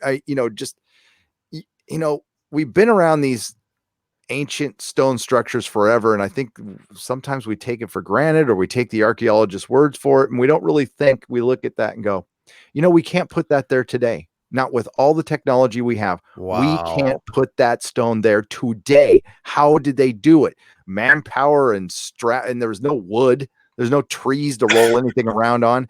And you would have had to have built like a 1/4-mile ramp for the pyramid to put that stuff. It's just not possible. And every time there's a theory, it gets shot down in a minute when you just think about it practically. So I don't know. I know there's theories of there were power plant, the Giza power plant, and something about sound and resonance, and just communication, whatever. I'm willing to listen, and I think they were around when the Nile, was fuller, and it came out all the way up to damn near the pyramids itself, and it's really fascinating. And what's really blown the doors open on this kind of research is freaking Google Maps and satellite photography, and its accessibility to everybody now. And people are there's YouTubers that comb over that shit every day. That's what they do, is their pastime is going on Google Maps and like, picking a square and going over it with a fine-tooth comb. And that's the beauty of the internet, actually. But it's weird. It's bizarre. And the things we've discovered, I mean, the Eye of the Sahara has been known since the 60s, I guess. But for years, nobody knew it was even there, and they still don't know what it is. And it's really that. Bright Insight did the videos on that possibly being Atlantis, and wow, I mean, it's impressive. It's how the rings line up, and they're the right size, and it's bizarre, and it's in the middle of the freaking desert, and it makes no sense. Yeah. And just like the moon, it's those things that are staring us right in the face that make zero sense. So those are good answers. So the pyramids and the moon, my friend, the pyramids and the moon. And thank you for the super chat. Thank you for your patience. In the chat, Rekuzen Rikudo says, actually, recent evidence shows the Pyramid of Giza is an ancient power plant, much like a Baghdad battery. I've never heard that. Yes, actually. Oh God, I'm blanking on names right now. He's an Irish guy. but he works in America now, and he was an engineer, and he did a lot of work on this. I'm blanking his name, but Brian Forster has he leads tours there. I might take one of his tours. I'm seriously considering it. He does guided tours. They're the pricing is pretty good, and he gets you access that nobody else can get. And I'm going to check it out. But the Giza power plant theory is very believable. There's a ton of oh god, I just had his name. I hate it when I do that. Somebody in the chat probably has it, but he's gone. There's multiple videos on YouTube to where you can look the Giza power plant theory up. It's pretty good. Interesting. It's pretty solid. All right. Thank you guys very much in the chat, man. These guys are fantastic. Now they're pointing out that the environment was way different when they built the pyramids, and that the deserts were forests and stuff. So they could have gotten the wood there, they're saying. Well, you got to ask your question. You got to answer. Okay. I understand that. How did the Sahara become a desert in just 5,000 years? That seems pretty impossible to me. Yeah. Desertification just doesn't happen overnight unless there was a cataclysm and there was like a big tidal wave or something. Because I have heard theories that the sand. Where does the sand from the Sahara come from? Well, the ocean. Now, these are theories, please, but right. But we've talked about that before. You've talked about it, that like a giant impact or a upheaval of the earth could have created a huge tidal wave that salted the vast chunk of the ground there and turned it into desert. Yep. But even if you have wood, then you have to build that quarter-mile ramp. Yeah. Quarter-mile. It's fucking crazy. Crazy. Pretty freaking long for an ancient civilization that didn't have the wheel at the time. So I don't know. Good point. Good point. Thank you very much for that super chat, Sadukar, 7th Legion, and have a good day at work, my friend. Cardinal Sin with 3 $2 super chats in a row. Thank you, Cardinal Sin. Cardinal Sin, the first super chat, says it's a double exposure for real. No light beneath. He's talking about the Gulf Breeze UFO stuff. Now, on some there was reflected light, but yeah, it does sometimes look like a double exposure. That's true. Yep. He says also that would reflect off the road to the saucer. Well, it kind of is. I mean, it is bouncing on the angled part of the saucer below, but then Christopher on the side. Dunn. Sorry, huh? Christopher Dunn. The Giza Power Plant Technologies of Ancient Egypt. That's his book. Christopher Dunn. Dunn. Good job. Thank you, my friend. So yeah, reflecting off the road to the saucer, says Cardinal Sin. I think it kind of does. I mean, in that shot, on the one where it's hovering over the road, Gary. Yeah. I mean, I think it bounces it does. up. But I can see it being a double exposure. I mean, I could as well. Although, how the hell they got the reflection then, I don't know. The double exposures aren't like easy. No. I had a friend who did them all the time. Well, dude, actually, now here's a thing that I thought that those pictures were Polaroids. I mean, am I mistaken? I don't know. That's a question for the chat. It was my impression at the time that he was shooting with a Polaroid, which basically screws the whole double exposure idea. But maybe somebody can check on that or whatever, kind of look that up while I do the rest of these super chats. But I mean, I could be completely wrong on that. I mean, it was obviously taken by Ed Walters Polaroid photos. So shit. Well, that's a key part that I neglected to mention. Yep. Well, that changes just about everything. That changes everything, doesn't it? Yep. I mean, how the hell would you go ahead and do a double exposure with a Polaroid? So, yeah. So I think Cardinal Sin, that you're making some very valid points, some very intelligent points, but now with that added data point, perhaps you have something to think about there. I certainly do. And finally, Cardinal Sin is saying, can we get some M's in the chat for Mary Ashmead? Mary Ashmead does a great job here, folks, and she stepped in short notice because, as always, we got our wires crossed in the chaos, but she is our den mom. She is the wrench wench supreme. And if you want to go ahead and give her a little bit of applause, a little bit of love, a couple of M's in the chat, by all means, please do so. She appreciates it very, very much.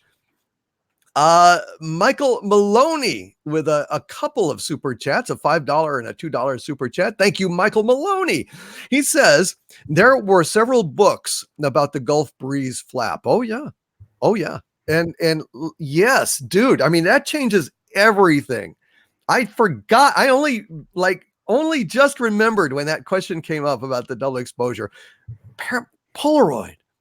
And son of a bitch, it was Polaroid. So that right there is about as compelling a flip. And then when you've got a Polaroid, Gary, you've actually got something that's basically the negative. So, Maccabee was able to look at the actual goddamn Polaroids and be convinced that it was real. Yeah, I'm saying that I'm glad I voted real, and I think you might change your vote in light of that, or at least rethink it a little bit. I'll definitely rethink it. I rethink everything because that is interesting. That is very interesting. Michael Maloney, yeah, I think I might get a book on the Gulf breeze flap. It's been years since I even thought about it, and yeah, boy, that little model is BS. I don't know. I'm really skeptical now of that. Really skeptical. I think it's a hoax. The model, I think it was planted. I think it's disinformation. Michael Maloney also mysteriously says, decorate with a $2 super chat. Michael, I don't know what you're decorate. Oh my. A hairdressing Dalek. Decorate. Your hair would look wonderful with this dye. Exfoliate. I am an esthetician. Yeah. Michael Maloney, I don't know what you meant by that, but we certainly got some good laughs out of it. So thank you for that, brother. He's one of my legionnaires, Gary. Michael Maloney. Great guy. Wicked Mugetsu with a $10 super chat. Hail Wicked Mugetsu says, hail Doomcock and Nerdrotic. I started watching you guys after Game of Thrones episode 3, but it seems like I was the only one that hated that mess. You were not alone. That right here, I can say in ExoZone, you are not alone if you hated Game of Thrones episode 3. I was apoplectic after that. I could not believe after all those fucking years that they had done that to us, that it was like so substandard in every possible way, including technically. My God, I still cannot believe it. It's like a dream. I literally, Gary, sometimes I think about it like rationally. And I cannot understand how this could possibly happen. It is the most disappointing pop culture moment of my life, I think, even worse than Lost, way worse than Lost. No, it's the, I mean, there was some conjecture on whether 6 Feet Under or what were worse endings. No, there was no more worse of an ending than for a show ever than Game of Thrones. It was the single worst ending to a TV show. It will never be equaled. It was a collapse that will never be equaled, and it gets you $20 million at Netflix. So what the hell do I know? But no, it's and it was not our intention. That's the thing, is when you and I it was just kind of a willy-nilly thing we did. We're like, yeah, let's cover Game of Thrones. I reached out to you. I'm like, yeah, join me on Game of Thrones, and I'll do Expanse on your channel, and we'll have a little fun reviewing it, and it'll be okay. And we'll go off and do our Captain Marvel videos. We did not expect for what happened to happen. No, I never thought it would get that bad. I thought it was bad. I did from season 7, but I didn't think it would get that bad. So I was shocked. We were there. We were the first one. I mean, like, dude, we were like on right after it aired. And it was, what a trip. I still remember the tweets I sent you. I mean, we've got a record of it. We've got a real-time record of the tweets that I sent you. I Yeah. was All right. I was like, no kidding aside. I was just like, can we just go? Can we just go? Let's just get this the fuck over with. I just want to. I don't want to talk about this. Let's just go. You know, it was my fuck it. We'll do it live moment, Gary. Yep. I was so I was so angry. I was can't even. dropping F-bombs. You were saying something, and my response was just F, F, F. Yes, F, yes. F and F, F, F, and F and F, F. Oh, my I God. was so freaking mad. My wife, Mrs. Nerdrotic's like, "Are you okay?" I'm like, "No, I'm actually not okay right now. I am physically not okay. I've never been." Honestly, The Last Jedi was the last time I had that experience. It's like everything I've loved since I was a kid is being destroyed. Yeah. And Game of Thrones was not, of course, I didn't love it from when I was a kid, but I've liked it for 8 years, but Yeah. obsessively, not just like Right. passively. No, I bought everything. I spent Passionate. Yeah. hours, 3 o'clock in the morning on a night I'm supposed to go to work. I'm on the Wiki of Ice and Fire reading lore about the half hand.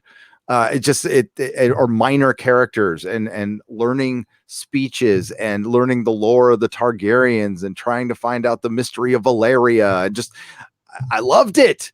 And goddamn, it was like being punched in the balls twice. It Yep. was bad. It was bad. And great. It grew the channel.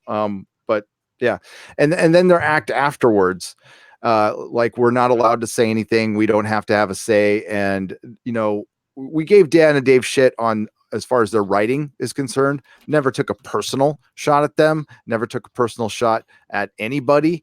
We just said, hey, this is just bad. And it's different from most of what we do. We were just talking about the content of the show. And it wasn't even, while it got effed with a little bit agenda wise, not much, to be honest with you, it was just bad. And it was taking fans for granted. It was the worst case of it I've ever seen. They're just, they'll take whatever they, all they can talk about is, hey, we just had the biggest ratings in the world. Swell. Great. Swell. Everybody got to see you suck. Yeah. But the one good thing that came out of it is the Inquisition directly came out of that. And and that comes every Sunday night without fail. We are your Sunday night destination for all of pop culture trialing and tribulating. So please remember us Sunday nights, 8 o'clock Central, 6 o'clock Pacific, generally. Although when the new shows start, we may shift the time to cover them. So, but there you go. Let us continue on. We've got and to conclude, Wicked Mugetsu said, "Keep up the amazing work, guys." Thank you, Wicked Mugetsu. We certainly will. We love doing this show. We love being with you guys. And well, we kind of love each other. But in a bro way. Only in a bro way. Well, maybe for you, big boy. Wow, that was disturbing. The beard even makes it worse. It's like kind of a bear. Did you hear it kind of rubbing up against the microphone?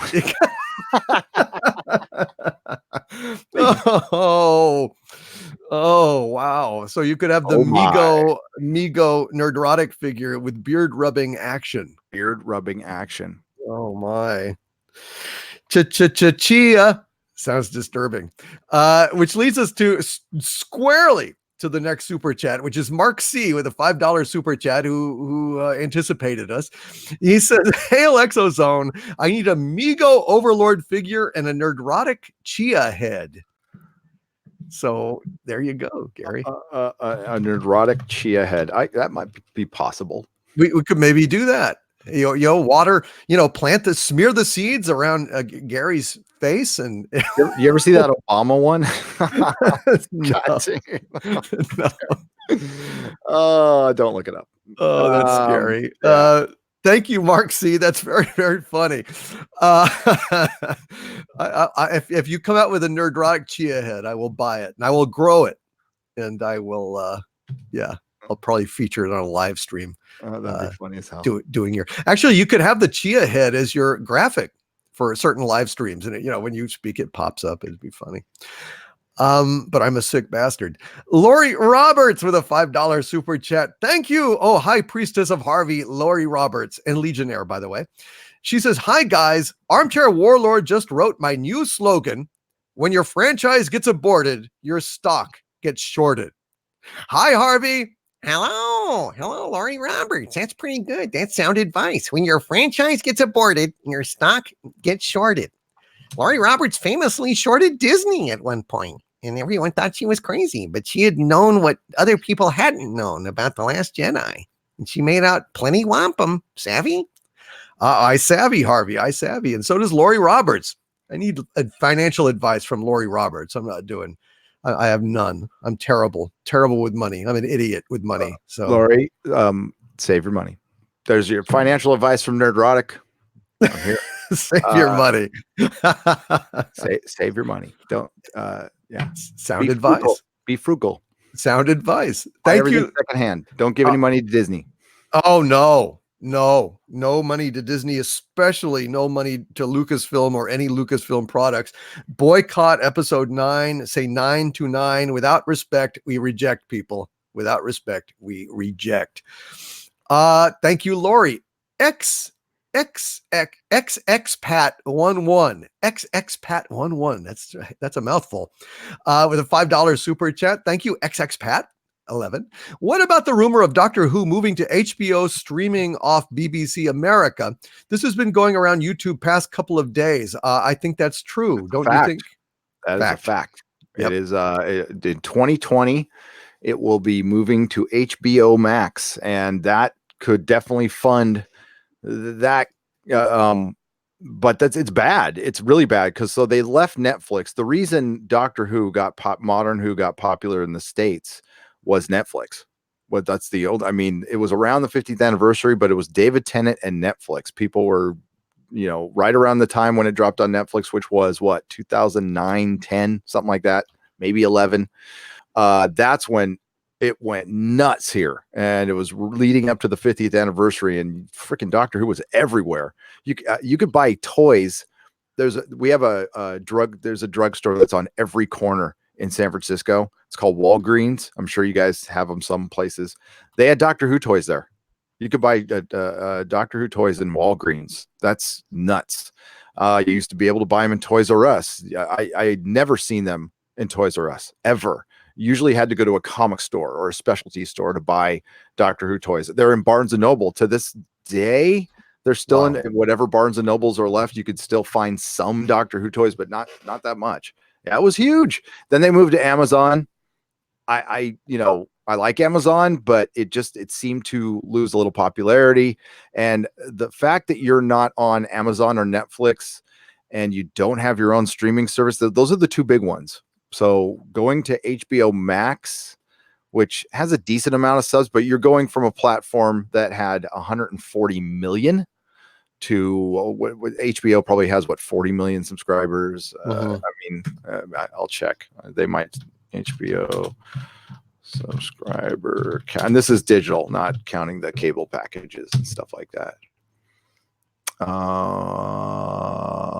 Oh no, they're way up there. So in addition to the US subscriber base, HBO distributes content to at least 150 countries with approximately, this is counting cable packages and everything, 140 million. So they're right up there with Netflix, but that's not digital. That's not HBO now. Mm-hmm. But they have the worldwide distribution. They have a leg up on Disney on that one, actually. Wow. It's pretty huge. Interesting. Yeah. Well, so there you go. I hear that TARDIS Zone is in the chat. But I'm not seeing where TARDIS Zone is, but if TARDIS Zone is lurking in the chat, welcome. That's very cool.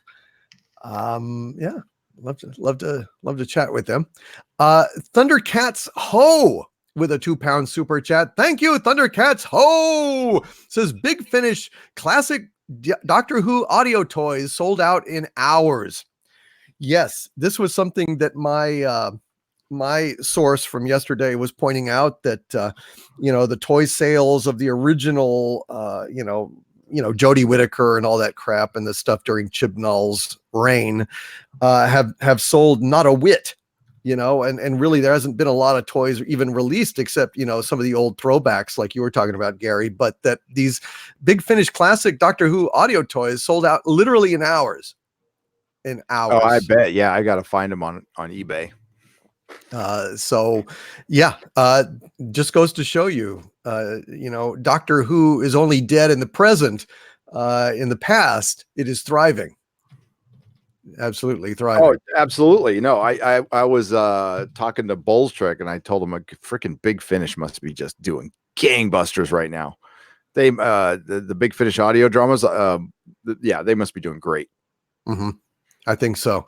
So, that it just goes to show you there's a lot of love for what came before and not much for what's coming down the pike. Same thing with Star Trek. So, yeah, hopefully at some point, people will get greedy again and actually want to be successful, actually want to make money, and actually realize that ramming their goddamn ideology down our throats only makes us gag and puke on them. So that's all they get. Ram ideology, get puked. That's basically the only result that's going to happen. One Duncan Talks with a $2 super chat. Hail, One Duncan Talks, and thank you. He says, a female Dalek, they have no gender. Let's hope. Very succinctly put. Yep. That was part of the rumor that Chibnall was trying to push a female Dalek on the BBC for a New Year's special.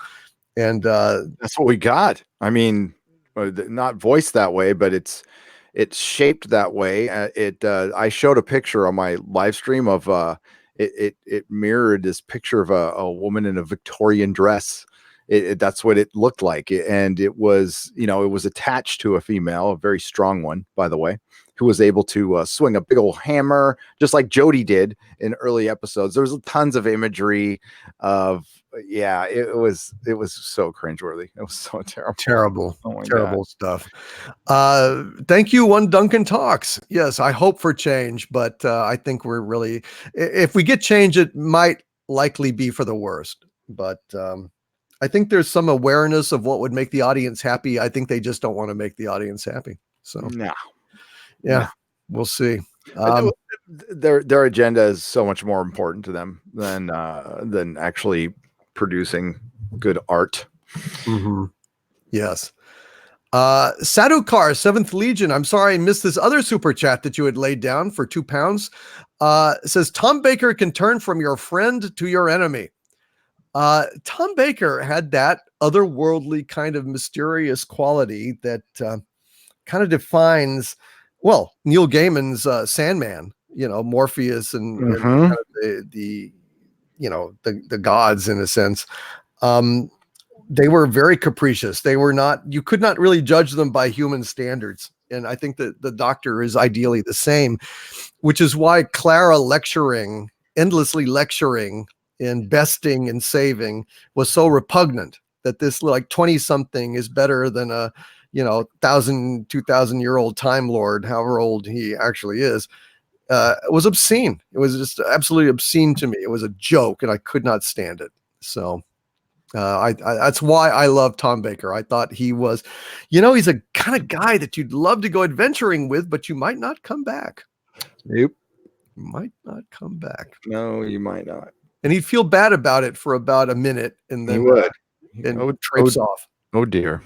Oh dear. Well, that hasn't worked out well for him. Jelly baby. Mark C with a $5 super chat. Thank you, Mark. He says, last night, my son and I finally got to say a proper goodbye to David Tennant's Doctor as Fathom Events ran The End of Time on the big screen. I missed that. Yeah, I did not. I had freaking tickets too, and I missed it. Oh no! Yeah. What happened? I forgot. I looked up them all. Oh, I looked up this morning going, oh, that was fracking yesterday or day before yesterday.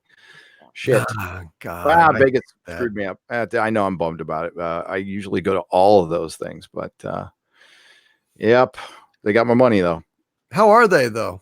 They're good. They're really cool. No, it's really cool to see them in the theater, and you get like a little special edition thing at the end. And sometimes there's a live Q&A, and They used to do a premiere that they used to the last two Doctor 12th Doctor one premieres, they premiered at Fathom the next day, but you could go and see it in a theater, and then there'd be like a taped Q&A afterwards. Wow. Yeah. Nice. Very nice. So I'll have to check that out sometime. San Francisco is a very Doctor Who friendly town. There is a crap ton of Doctor Who fans here. There's a couple of clubs that meet up. I'm not part of them, but they do, because they probably like Jodie. But yeah. I mean, I was Doctor Who Central for a little while. My shop was, and it was fun. I can't wait. I have a multi-region Blu-ray player, so I get all because the UK gets their stuff so much earlier than we do, and I can't wait to get my hands on some stuff here. I see the steel, but you guys get steel boxes for the Blu-rays. We don't. Yeah, all the good stuff. That sucks. It does suck. Wow. But there's no market for it over here anymore. There's no market for Blu-ray sales for Doctor Who, even steel box. There's not enough collectors that would buy it for them to even offer it over here now. I ran into a guy who sold the most, who aside from me, here in California, sold the most Doctor Who toys. He and I had the same connect in the UK, who would send us stuff directly. And I ran into him at con, and he had multiple booths, and he's like, you want to buy some of my stuff off me? It's like, I can't get rid of it anymore. The sales just dropped in the last couple and this stuff used to sell brisk, but they don't produce anything. Was it TARDIS Zone who said, I can't even find the new, they had that Big Finish radio. They're producing Big Finish radio action figures of the 8th Doctor. And, I can't even find one on eBay. But that's the interest right now, but they don't produce lines anymore. It's just tchotchke cute stuff that's easy to produce. Right. Freaking pop vinyls. And they don't even do a full set of pop vinyls. They only gave them like 3 or 4 of the new ones. And, I took that video at Hot Topic over the holidays, which was the only place you could find Jodie stuff. And it was an untouched fixture filled with Doctor Who like cosplay stuff and shirts. And it's like, I'm sorry, boys aren't going to wear that stuff. I know there's a world you want where boys would wear that stuff, and some do. I'm sure there's outliers, but most won't. That's like a boy wearing a Captain Marvel sweatshirt. Right. Right. Well, but which is the new target audience for Gillette, by the way. Yep. Is boys that shave their legs instead of their faces. It's just the best a soy could get. Yeah, exactly. The TARDIS Zone official YouTube channel is in the house saying, how are you, mate? Welcome, TARDIS Zone official YouTube channel. Great to have you here. Moons of Madness verifies what I said. Clara bullied him. She slapped him, threatened him, talked down to him. Clara was awful. I could not stand Clara. I could not stand Clara at all. So happy when she died. God, me too. The TARDIS Zone official YouTube channel says, Jesus, 2 for the price of 2. Nerdrotic and Doomcock. Wow. Yeah. It's kind of amazing, isn't it, dude? Yeah. Glad to have you here, by the way. All right, let's see what we got here. Cardinal Sin with a good point, $10 super chat. Thank you, Cardinal Sin. Says, the Doctor can regenerate bodies, but not gender. There are Time Lords and Time Ladies, like Romana. She was a foil for Tom Baker's Doctor, and when she regenerated into a Time Lady body. Your thoughts on that, Gary? Yes. Well, yeah. Yes. Romana was okay. So the Romana regeneration scene was pretty cool, by the way. And I would have watched a series about her in a hot second. I would have bought all the Blu-rays, any toy associated with it. And you know what you would have had more of? Doctor Who. You could have had a Doctor Who show running one part of the year and a Romana show running the other part of the year. And all you would do was keep the entire fandom happy and make more money. That's why, but instead you want to replace one, split the audience, and destroy the franchise. I just don't see how that's good business sense, because it's not. It's because business sense doesn't factor into this at all. Yep. And that's so we're fighting against, and I don't think that's going to change even with Chibnall will be just a fall guy, and then you will see people who were previously supporting him going, well, he's just another white male that we can get rid of and replace him. Oh God, that's disgusting, isn't it? It's just disgusting. can Racism predict is the ugly, and sexism is ugly in all of its forms, including when it targets white males. I'm sorry. Yep. You know, it's just the height of hypocrisy to go ahead and say that there's some groups that you can discriminate against and not others. And even if there's one group that you discriminate against, you are racist and a sexist. Period. Very definition of a racist. You are. You are part of the problem, and you are not solving anything. You are just paying it forward. You're just paying it forward, because at some point there will be another out group that it will be okay to shit on. And how about we're just at the point where, I mean, I'm a supervillain and I'm saying this. How about we just all say that we're not going to shit on any groups anymore? How would that be? I think that basically would be wonderful. But I don't see it happening, because these people are pathetic and they are hypocrites. And they are racists and sexists. And I spit on them because they're phonies. They're phonies. Posers. He's sick. Thank you, Cardinal Sin. Party Alm CV with 2 super chats in a row. Thank you, Party Alm CV San. I was thinking about you the other day, as a matter of fact. Party Alm CV San with a $4.99 super chat says, dramatic. This is a test. I am accepting this test to overcome my past. A person grows when they defeat their weaker self. Wouldn't you agree, Polnareff? I don't know which statement that is. I don't know who Polnareff is. So I guess I failed. Do you know who Polnareff is, Gary?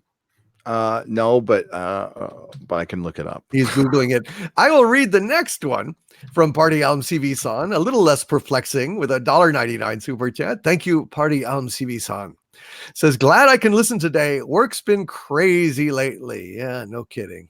No kidding, man. Jesus, this Hangouts thing is really giving me fits. From the Stardust Crusaders. Stardust Crusaders. Is it like a anime thing? I guess so. Yeah. You stumped me, Party Alm CV San. Very good. This is a test. I'm accepting this test to overcome my past. A person grows when they defeat their weaker self. Wouldn't you agree, Polnareff? I hope that was dramatic enough for you, Party Alm CV San, since I don't know what the hell I'm saying.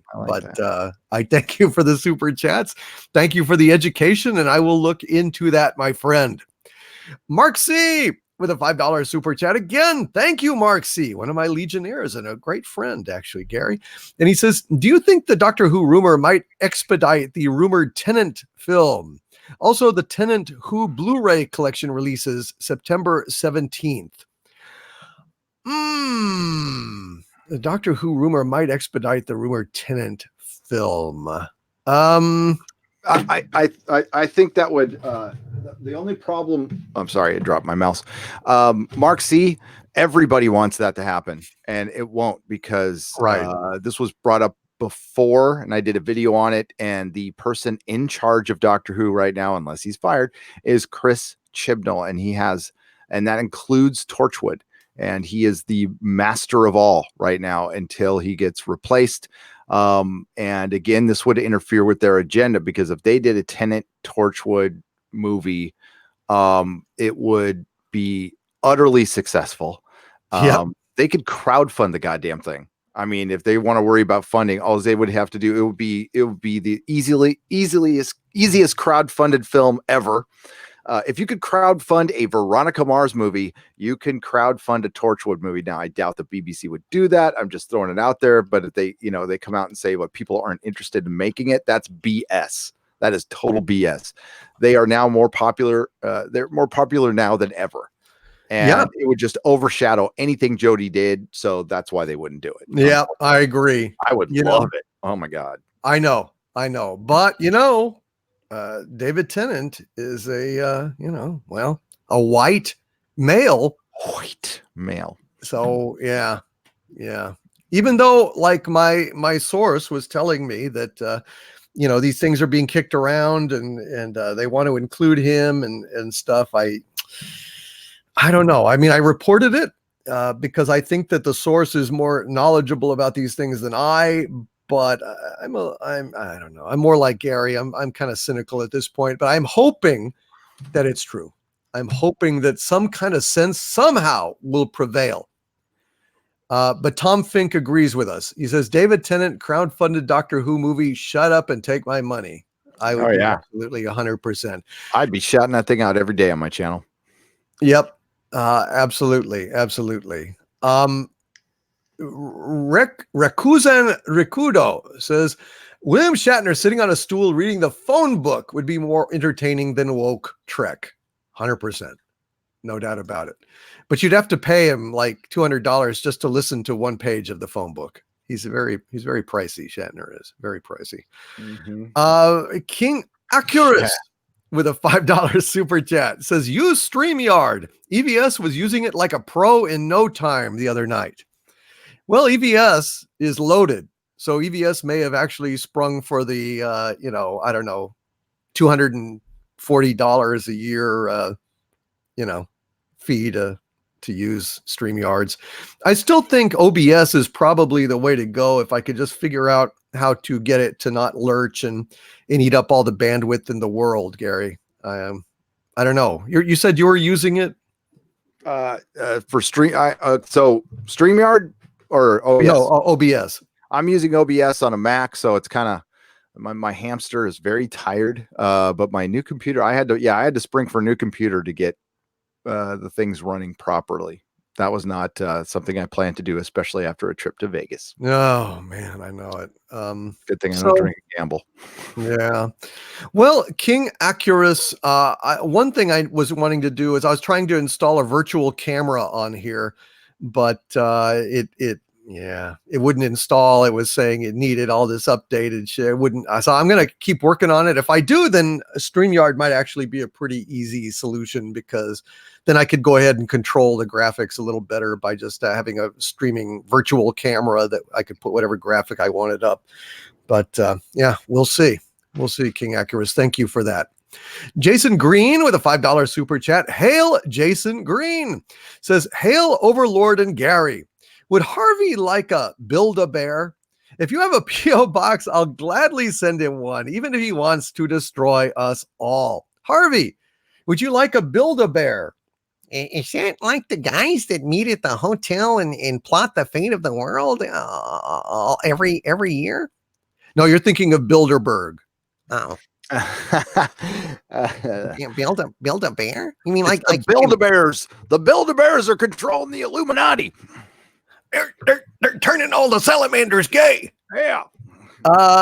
Yes, Harvey, would you like one? It sounds cool. I have very few material possessions in the world, so if I could get a Build-A-Bear, I think I'd love that.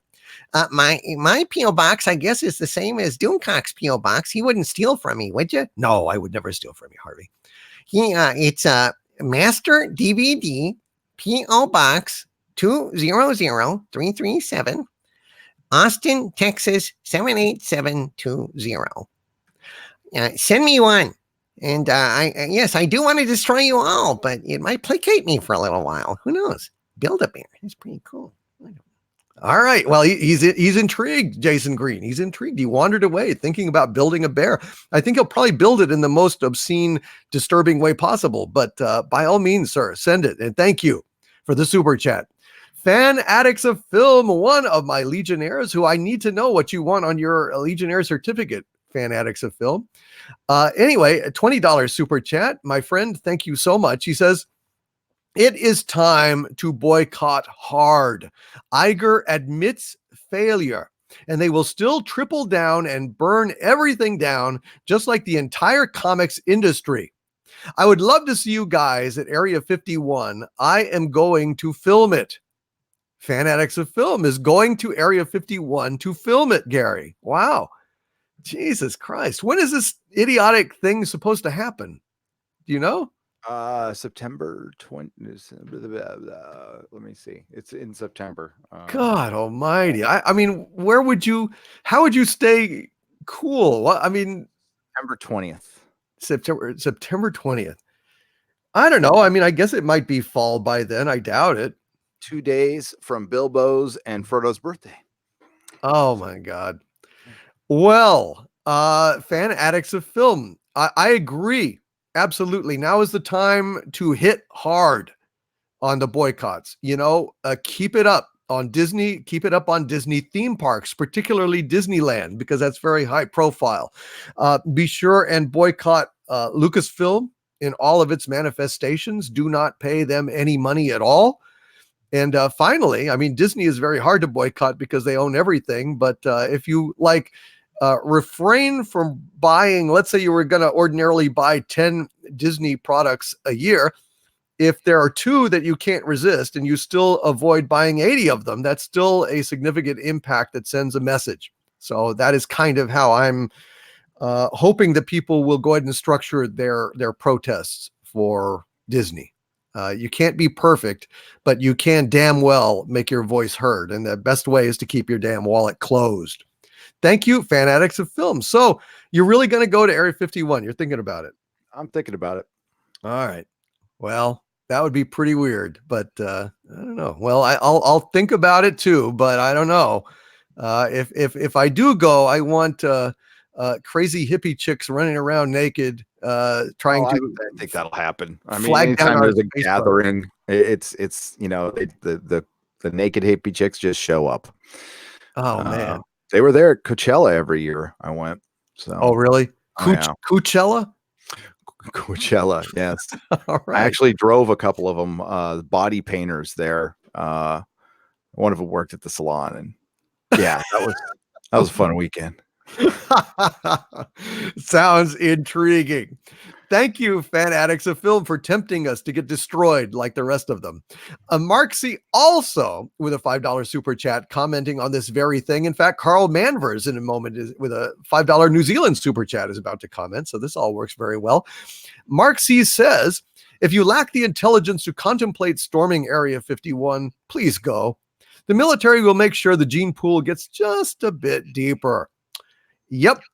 If you're going to this festival, it's one thing to party outside the perimeter of the base and never quite get around to, storming it. I guess that's one thing. It's another thing to actually take that step and go and try to shove daisies into the barrels of the nice men who are aiming their automatic weapons at you from a military base in the desert.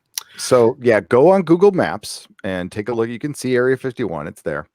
And take a look at how inaccessible it is. That's why people had to hike on top of a mountain to get a look at it, because you can't get close enough on the ground to even peek at it.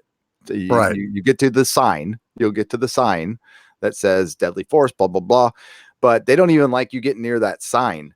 So, and they don't even like you hiking up that mountain to take a peek. That's all government ground right there. And yeah, so I'm God, it's going to be so interesting to watch. It's going to be really interesting to watch to see how the government reacts to this. I'm sure they are prepared now. And let's just keep in mind, for this little party, this is probably going to cost us, the taxpayers, probably $100 to $200 million.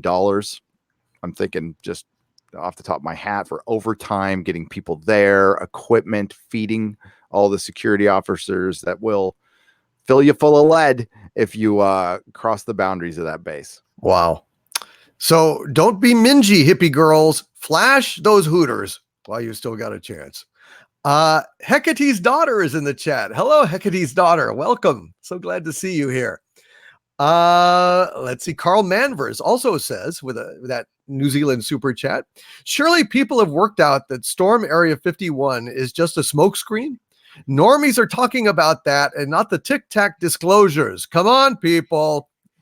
Wow, Carl Manvers. Thank you for that super chat. Also, Mark C. Thank you. Storm Area 51, a smokescreen to divert attention from the Tic Tac disclosures. Well, that would imply then, Carl, that there's parts of the government that don't know what the other parts of the government are doing, because I have zero doubt zero doubt that the History Channel series Unidentified was disclosure, was government centric disclosure authorized and supported by the government. So they wanted us to know about the Tic Tacs. But are you saying then that there's another faction that is trying to distract people from the very Tic Tacs that the other part of the government was disclosing? It seems kind of weird and deep. I don't know, Gary, do you think there's any ambivalence within the government about disclosure? I think there's factions. I do believe that. I don't know though. I'm still trying to figure out what the hell's going on, to be honest with you, because I don't know what's going on with this disclosure. We are getting it. Yeah, there's no doubt about that. And there are factions of the government who are against it. And the reasons I heard were stated in that show, which I find them hard to believe that there's hyper religious people in the government who are stopping this for religious reasons. I call bullshit on that one. I think there are religious people in the government, and I think if they got that far, they have perspective on things, and they wouldn't, stop disclosure for Bible reasons. They would do it for other reasons, but not for that. So that was a weird excuse. But no, I think there's factions. I think there's all kinds of weird stuff going on, and I wouldn't mess with any of it, to be honest with you. It's weird. People in the chatter are split. Frederick Bismarck is saying, hear me out. The Area 51 event is a government op to start the disclosure process, which is weird. I could believe anything's an op. Yeah, I'm in agreement with you there. Interesting. Jerry Harris says Area 51 raid is a test run by Facebook and Google to storm government facilities after the election next year. I don't think so. I don't know. Facebook and Google to storm government facilities after the election next year. What is a bunch of programmers and their little noodle arms? They're going to go out there and like what? No. Yeah, I don't know about that. Levitan 71 is just a cockeyed optimist. Levitan says, my money is on there are stands in the desert with military police there to give them water and a warning. That's sweet. I don't see that. Here's a glass of water and take a look at our gun. Yeah, I don't know. That would be very kindly. I would be actually very impressed if they did that, like actually showing some human concern and here's a little water now, turn away because we do not want to have to shoot you. I think that would be kind of sweet. And Carl Manvers also says mainstream media where I live talks about Storm 51 and zero mention of the Tic Tacs. Well, that might just be the stupid mainstream media in denial. And, they're just really not comfortable after all these years of buying into the little green man, swamp gas, smearing of people who have seen UFOs. Now that the government's come out and said, UFOs are real and they're buzzing our Navy ships, the mainstream media just doesn't like to talk about it. They'd rather talk about, and here's all the weird hippies going to storm Area 51 and probably get shot.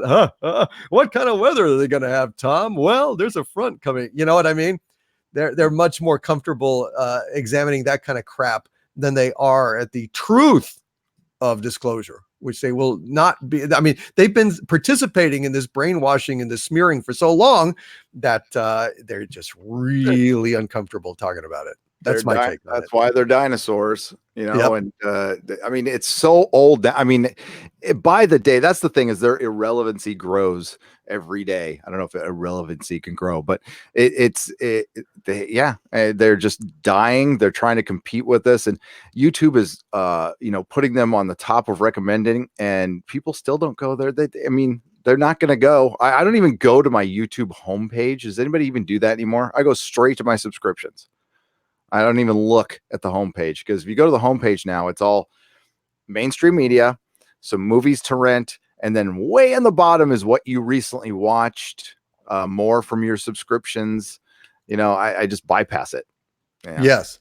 By the way, Gary, Selena Kyle in the chat is offering to let us stay at her place if we go to Area 51 His place. He's or his he's- place. Yeah, that's SJW Mary Sue. I met him at the meetup. Cool dude. Actually, he used to live in my part of town and used to be a bouncer at a club I used to go to, which is weird. Small world back in the day. But yeah, but he's gonna be he is in the desert. In the high desert. Certainly. In the high yeah, like really in the high desert. He's as high as you can get in the desert. Wow. Yeah. Sounds intriguing. We will have to we might I mean, if we did that, right, that Yeah. might be something to take him up on. I mean, it might be a base of operation or something. Yeah. I don't know. Of course, I don't know. I don't want to get shot or abducted and get a government file on my ass. I don't know. We'll Definitely see. don't want to get shot. You have to be a long way away, you know, with binoculars and Yeah. you know, stuff like that. Yeah, I'm not interested in the actual storming. If somebody No, actually does fuck that, I want no part of that. But being around, I am okay. And it's close to Vegas. I mean, come on. We can Yeah. always go, okay, this is lame, boys. Let's go to, and girls, let's go to Vegas. We had fun. And Have I fun think it would be storming the castle. Yeah, I think it would be great to bring night vision goggles of the kind that reveal the strange and mysterious cloak things in the sky over Area 51. That would be fun. It would be. Oh yeah, God, they're expensive. They were selling some at Contact in the Desert for like $800 a pop. I'm like, what? Yeah, yeah, but No. boy, you do see some weird shit. You do. Oh, you do. I'm gonna, someday, maybe Yeah. someday, but that's a little too expensive for my blood. Yeah, me too. That's a hell of a lot of money.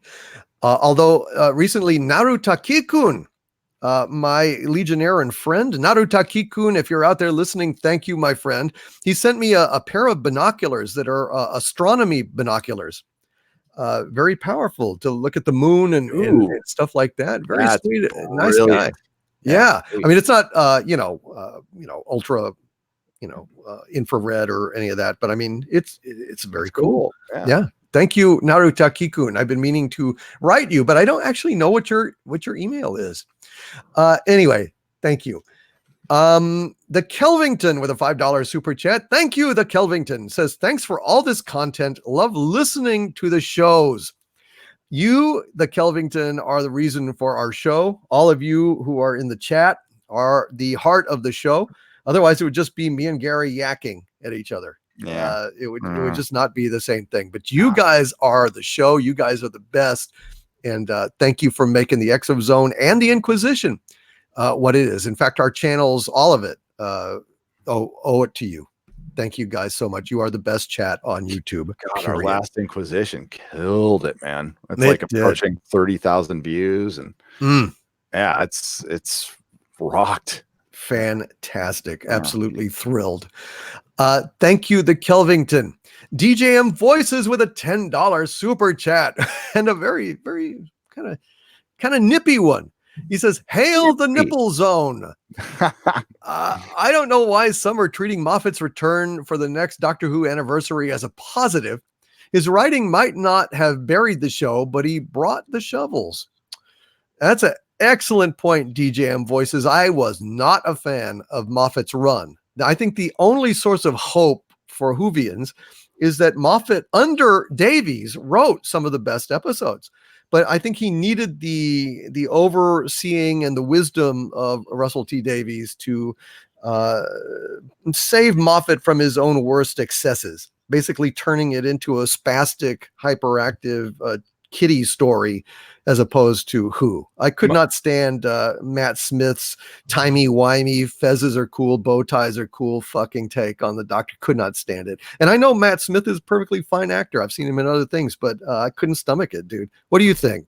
I liked Matt Smith. I thought the seasons 5 and 6 were fine. I liked them, but there's something happened to Moffat in 2012. He rage quit Twitter. He was accused of being a sexist. And I think something happened behind the scenes. Is just purely my speculation. And he bent the knee to the BBC, and then his writing just got super agendized. And there was also a regime change in 2012, I believe. And I remember reading a blog post just warning that, everything's going to go downhill. And whoever wrote that was right. I can't remember it at the time, but they were freaking 100% right that everything changed. at 2012, and that's when it started going downhill. And Moffat became a different writer. And honestly, it took me a while to realize this, but he's mystery box. He's freaking J.J. Abrams. He's the UK J.J. Abrams. If you look at his writing and like how much God, the king of the red herring. I mean, he set up so many cool mysteries that he didn't pay off. I loved my favorite theory that never came true was Rory is the master. That would have been brilliant if they did that. That would have been so goddamn good. And they didn't do it. They just made Rory a moron. And there's times I liked him and stuff, but the Rory and Amy thing was pretty cool. I loved Amy Pond. Freaking loved Amy Pond as a companion. And but yeah, I liked Matt Smith's 5th and 6th season. And episodes of season 7, but honestly, I can't rewatch anything after that. There's some Capaldi stuff a couple things that are good, but that's it. Yeah, it just really went off the rails. And honestly, there's people who love Capaldi and people in the UK I've said this before, and like I like Capaldi. I think he would have been good with better writing, but he did not like take hold over here. Like people were not into him largely. I mean, all those new fans you got with David Tennant and Matt Smith bailed when Capaldi came in. Well, I've said this many times. I thought that Capaldi could have been absolutely fantastic if he'd been written right. I think he would have been maybe one of the best doctors of all time. Could not agree more. But he should not have been a dupe and a clown for Clara. He should have been just epitomize that ruthless, mysterious quality that the doctor should have. Ideally, he could have been a scary doctor. Just a little bit started with, and he was a different doctor every time he came back. Yeah, he was rock and roll doctor, and it's like, what the fuck? I mean, like, no, that dark doctor, I was kind of into it, and they just didn't follow through on it. And yeah, it was like there was 1,000 years in between each season that we missed, and he turned into a different doctor. I'm like, what the hell's going on? And Matt Smith did that too after Amy. And they did put, it's another thing I didn't like Moffat is adding to his age so heavily between seasons off screen. Like he comes back and I'm now, 1,100 years old. What? What the hell? For Tennant, for Tennant was only doctor he always lies about his age, but he was in the 900s, Mm-hmm. And then it just jumped after a couple years of Matt Smith. And then he did Matt Smith's last episode. He'd been in that town for like 300 years. And it's like, oh, no. Yeah. Completely lost me. Terrible shit. Thank you, DJM Voices and the Nipple Zone. Very disturbing. I hope to take care of that maybe by the next stream. I think we should put by tomorrow, like real nipples in there. Great. Just pop them in there. Pop in the but they're male nipples, YouTube, so you can't hairy male nipples. Yes, exactly. Hairy male nipples. I hope to have it sorted by tomorrow. Tomorrow, I hit 40,000 subscribers. And so I'll do a little bit of a celebratory live stream tomorrow. I hope to have this streaming sorted out, but if not, ignore the hairy, disgusting nipples and just come celebrate with me a little bit. 40,000 subscribers. I was very happy to hit that milestone. Let's see. We've got Fan Addicts of Film with a $2 super chat. Thank you, Fan Addicts of Film. Says Bigfoot is just blurry. Well, Bigfoot probably has some advanced, cloaking technology that automatically makes the picture de-res and unfocus. Much like the UFOs in the sky, where at certain angles you simply can't see them at all without special, equipment. I think maybe Bigfoot has a cloak. Maybe Bigfoot is Romulan, but I can tell you one thing: Bigfoot is not a Klingork, because Klingorks did not invent cloaking technology. It's that simple. God damn! Did you hear? The Klingon, they talked about the Klingons. I heard this from Mecca. She went to the panel that the Klingons are staying the way they look. They're not changing it. What's done is done, and their argument is what's done is done. They can't modify it. I'm paraphrasing what she said, but in other words, the license stays in effect. Although they were trying to hide Laura, they had all these banners of the Star Trek Discovery characters there in the L'Oreal. I got a picture of this, the L'Oreal picture. They darkened in her head so you can't see, you can only see her face. and they cranked up, the contrast on that picture, so you can't see her whole head. So that's what led me to believe that they were going to change it further. It'd be very interesting if they ever bring Worf back, and it would be really more interesting to see that all the cast members come back except for Worf, who was at the convention, by the way. And by the way, LeVar Burton and where they were all there in the hall, and you could have walked right up to him. There's no lines. Wow. There's no lines. It was incredible. There was not that many people there, and I saw some pictures of the cosplayers that Sci-Fi Wire put up. I met most of those people. Half those people pulled me aside and said they watch my stuff and they like it. So all these people and there was very little Discovery cosplay there, and some of the cosplayers were paid to be there. Yeah, I saw your bit about that. That was very interesting indeed.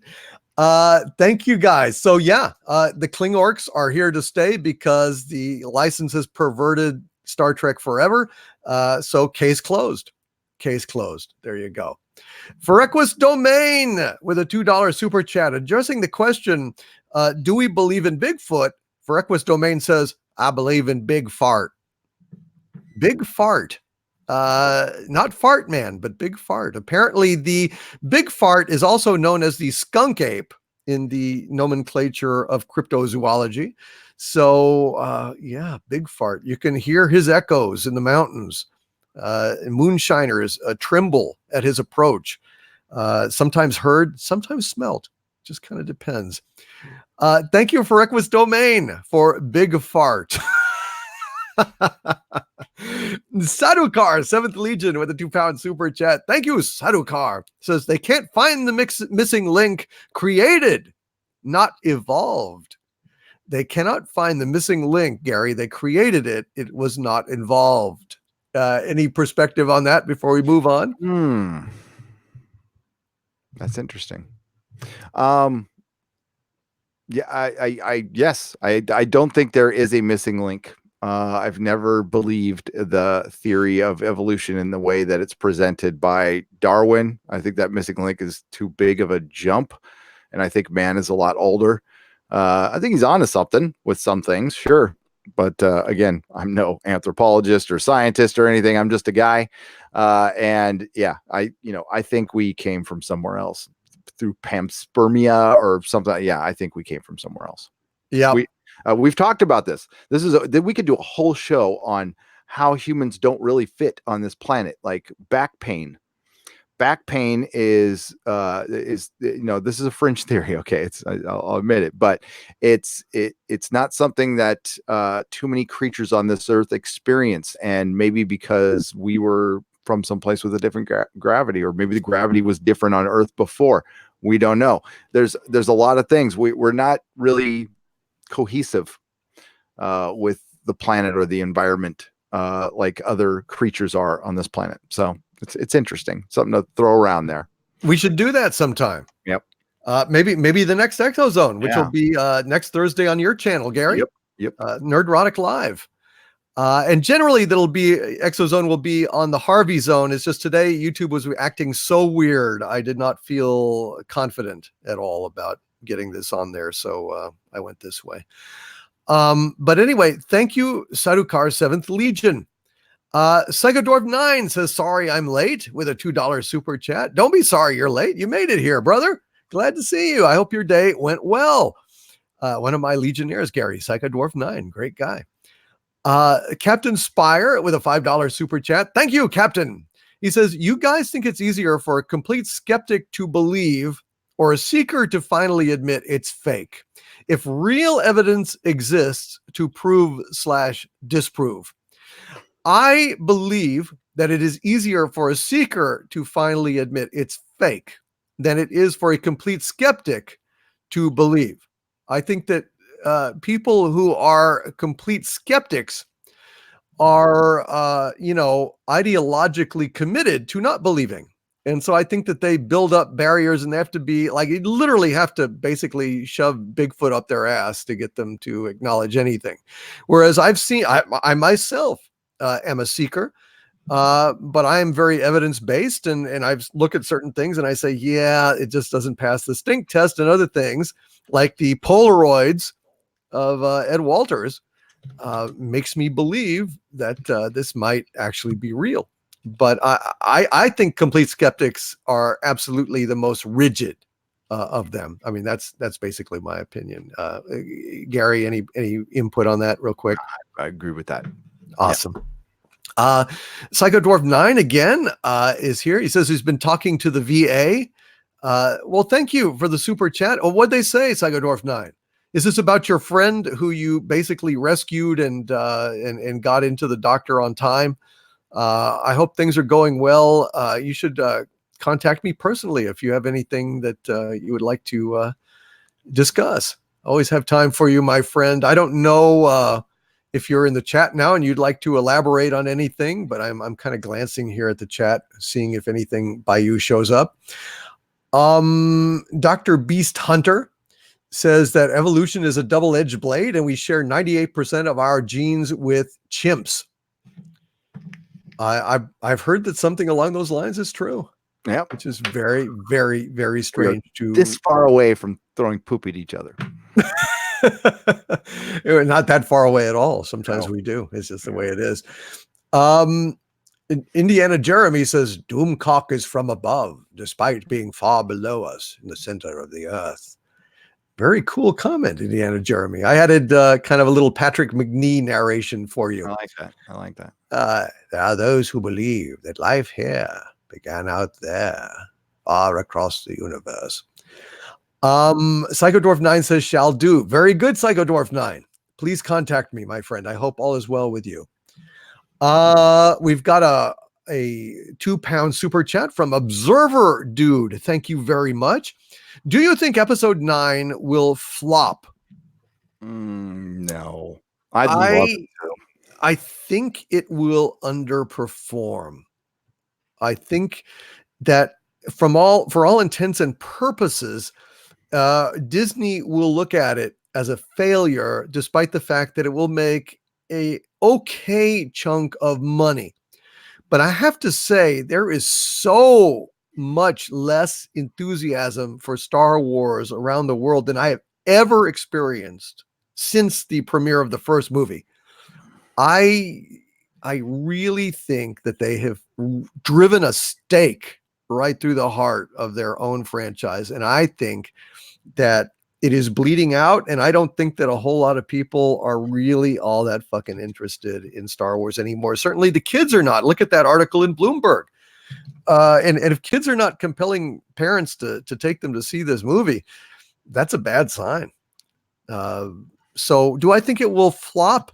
Yes, in terms of the expectations of Disney and their board, I really do. I really do. But in terms of just an ordinary movie, that's a tough call. I really don't know. But I do know there's a vast gulf of enthusiasm out there for this crap. And it makes me very happy. Please boycott episode 9. They deserve it for calling us racist, sexist, and evil in one case. Lorne with a £5 super chat. Thank you, Lorne. Says, where do you guys stand on the Fruit of the Loom Mandela effect?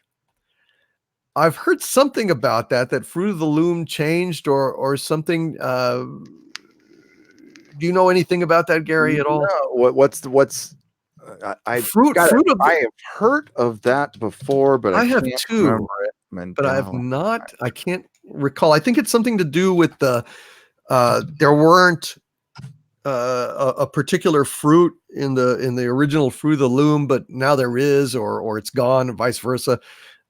Something along those lines. The Mandela effect is very real. I've personally experienced it a number of times. It's like a time slip. It's like a reality inversion. It's like there's a little glitch in the matrix that you notice that nobody else notices. I think basically that you kind of sidestep into a parallel universe that is maybe retrograde in some regard. Mm-hmm. You know, that it lacks certain features. All of them do. I mean, you know, usually as we do actions that split off alternate realities. That alternate reality that we split off is so minuscule in its difference that it's imperceptible to us. However, I think every once in a while there's a glitch, and the branching skips over a whole bunch of parallel universes and puts you into one where, the wait was not the song in The Big Lebowski, even though I know it was. I know it was without a shadow of a fucking doubt. I know it because I was not a big fan of The Wait until I saw it in the movie. I mean, that's what really made me, God, I got to get that song. Because the dude flying through the air with the bowling ball, and I walk into Nazareth, was just like unforgettable. But it was not the song. Parallel universe. Yep, it happens. I'm still trying to remember that. And I gave you my Chris Squire story. So yeah, it's happened to me. And I think, and we certainly could travel in and out of realities at all time. We could have shifted one during this show. Oh yeah, definitely. Oh, we are constantly spinning them off with every single action, where I look left instead of looking right, or if I reach for my glass of bourbon instead of the mouse.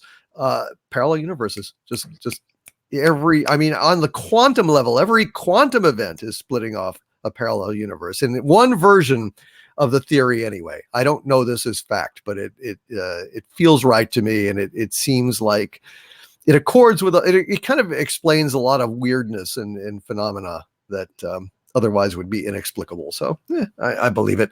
Yep. Peter Davison with two mysterious, actually 4 mysterious super chats. And I'll just read them, Gary. One is Australian $5 super chat. He asks, "Are you both behaving?" Never.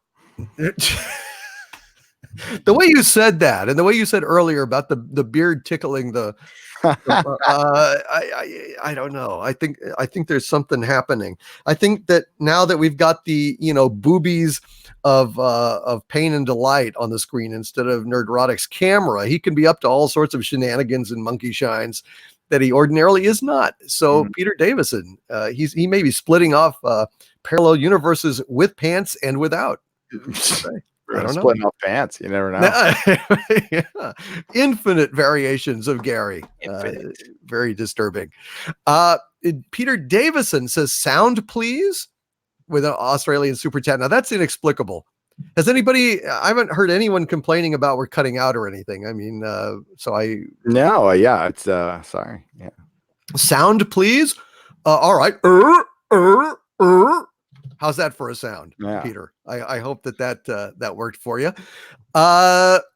Peter Davison with another Australian super chat of $5. Peter, you're very generous, dude. Thank you. Inexplicable, but generous. And he says, "No, I didn't mean that. I meant, are they both up to no monkey business?"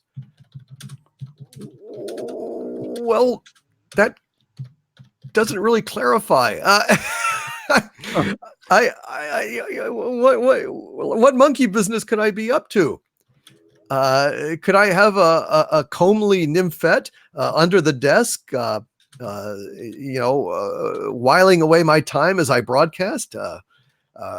No, but I've thought about it, and I've had some volunteers. So, in the future, if I have a interesting live stream where I'm a little less or more articulate than normal, monkey business, Peter, monkey business. Monkey business. Also, Peter, with another Australian $5 super chat, says, "You will believe in the moon. Remember the cult led by Richard Dawkins?"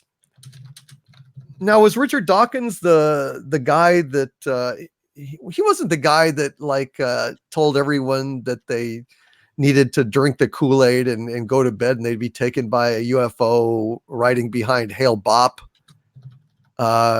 Richard Dawkins cult. I'm going to look that up and see, because I don't offhand remember that. It might be the BBC and Everybody Lives in London. Just kidding. Cult of Richard Dawkins. Yeah. Richard Dawkins. I'm trying to see what his he's skeptic. Yeah, I know he's over in the he's a lot of people love him and hate him. The bizarre and costly cult of Richard Dawkins. So it's like a church without the good bits. Membership starts from $85 a month. Oh dear.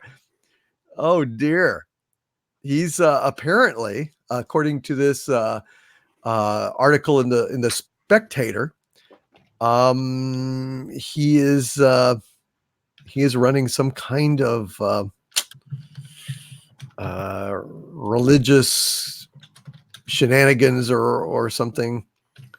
I'm trying to kind of see what the deal is. The Richard Dawkins Foundation for Reason and Science Personalities. So it's a science, the religion of science, something like that.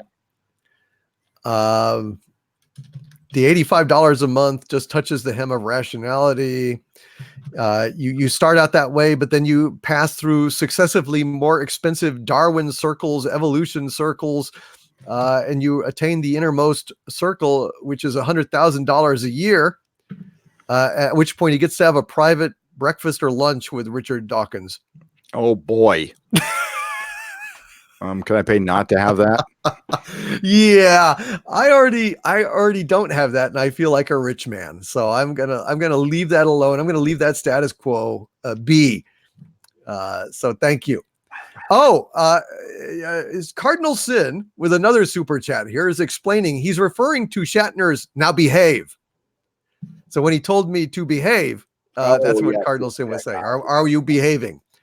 Yes, I have not hassled Mr. Shatner in the slightest, not in the slightest. So yeah, I am behaving. Thank you for explaining that, Peter Davis, and you're quite correct. I don't know if Gary's behaving, but I am. And thank you for all of those super chats, my friend. You are awesome, brother. Loquacious Primate with a $2 super chat. Hail, Loquacious One. He says, what do you think about the Fresno Walkers footage? You've seen that, Gary, haven't you? The Fresno Walkers. No. I think it was these weird, bizarre shapes walking across the countryside that were captured on video. Extremely bizarre. Personally, I've seen that. Yeah. Personally, I think that it's guys in costumes. Yeah. Myself, I think that contorted just the right way, they could maneuver that way. Do you concur? Yeah, it's pretty cool looking though. It's pretty clever. It is. Yeah. And seeing that shit in the darkness, striding across your yard or your backyard, that would make a hell of an impression. I have to say that would freak me out. So I absolutely forgive anyone that whose imagination is gripped by the Fresno Walkers footage. But personally, I do think it's fake. It's performance art, but it's brilliantly done. That's my opinion on that. The tad that shouldn't be, with a $10 super chat. Thank you, that tad that shouldn't be. Says the moon is not between the sun and the earth. And they have shown that the moon most likely formed when a planet the size of Mars crashed into the surface of the earth over 1 billion years ago. The sun is not between the sun and the earth? I don't know what that means, my friend. I mean, certainly the moon is closer to the earth than the sun. So, I mean, it's not perpetually between the earth and the sun, but it lies between them, I think. Unless you're saying it's completely like a hoax and it doesn't even exist or something. I've heard people say that the moon is like some kind of hologram or something. And Gary, did you ever see that footage, Gary, of the moon seemingly de-resing? You ever see that? It was the damnedest thing. It's like video of the moon, and the moon has like a line, like a diagonal line go across it where it's distorted. It looks to the world like a when you used to have an old VHS tape and you'd pause it and you'd have like lines going across the picture, distorting it.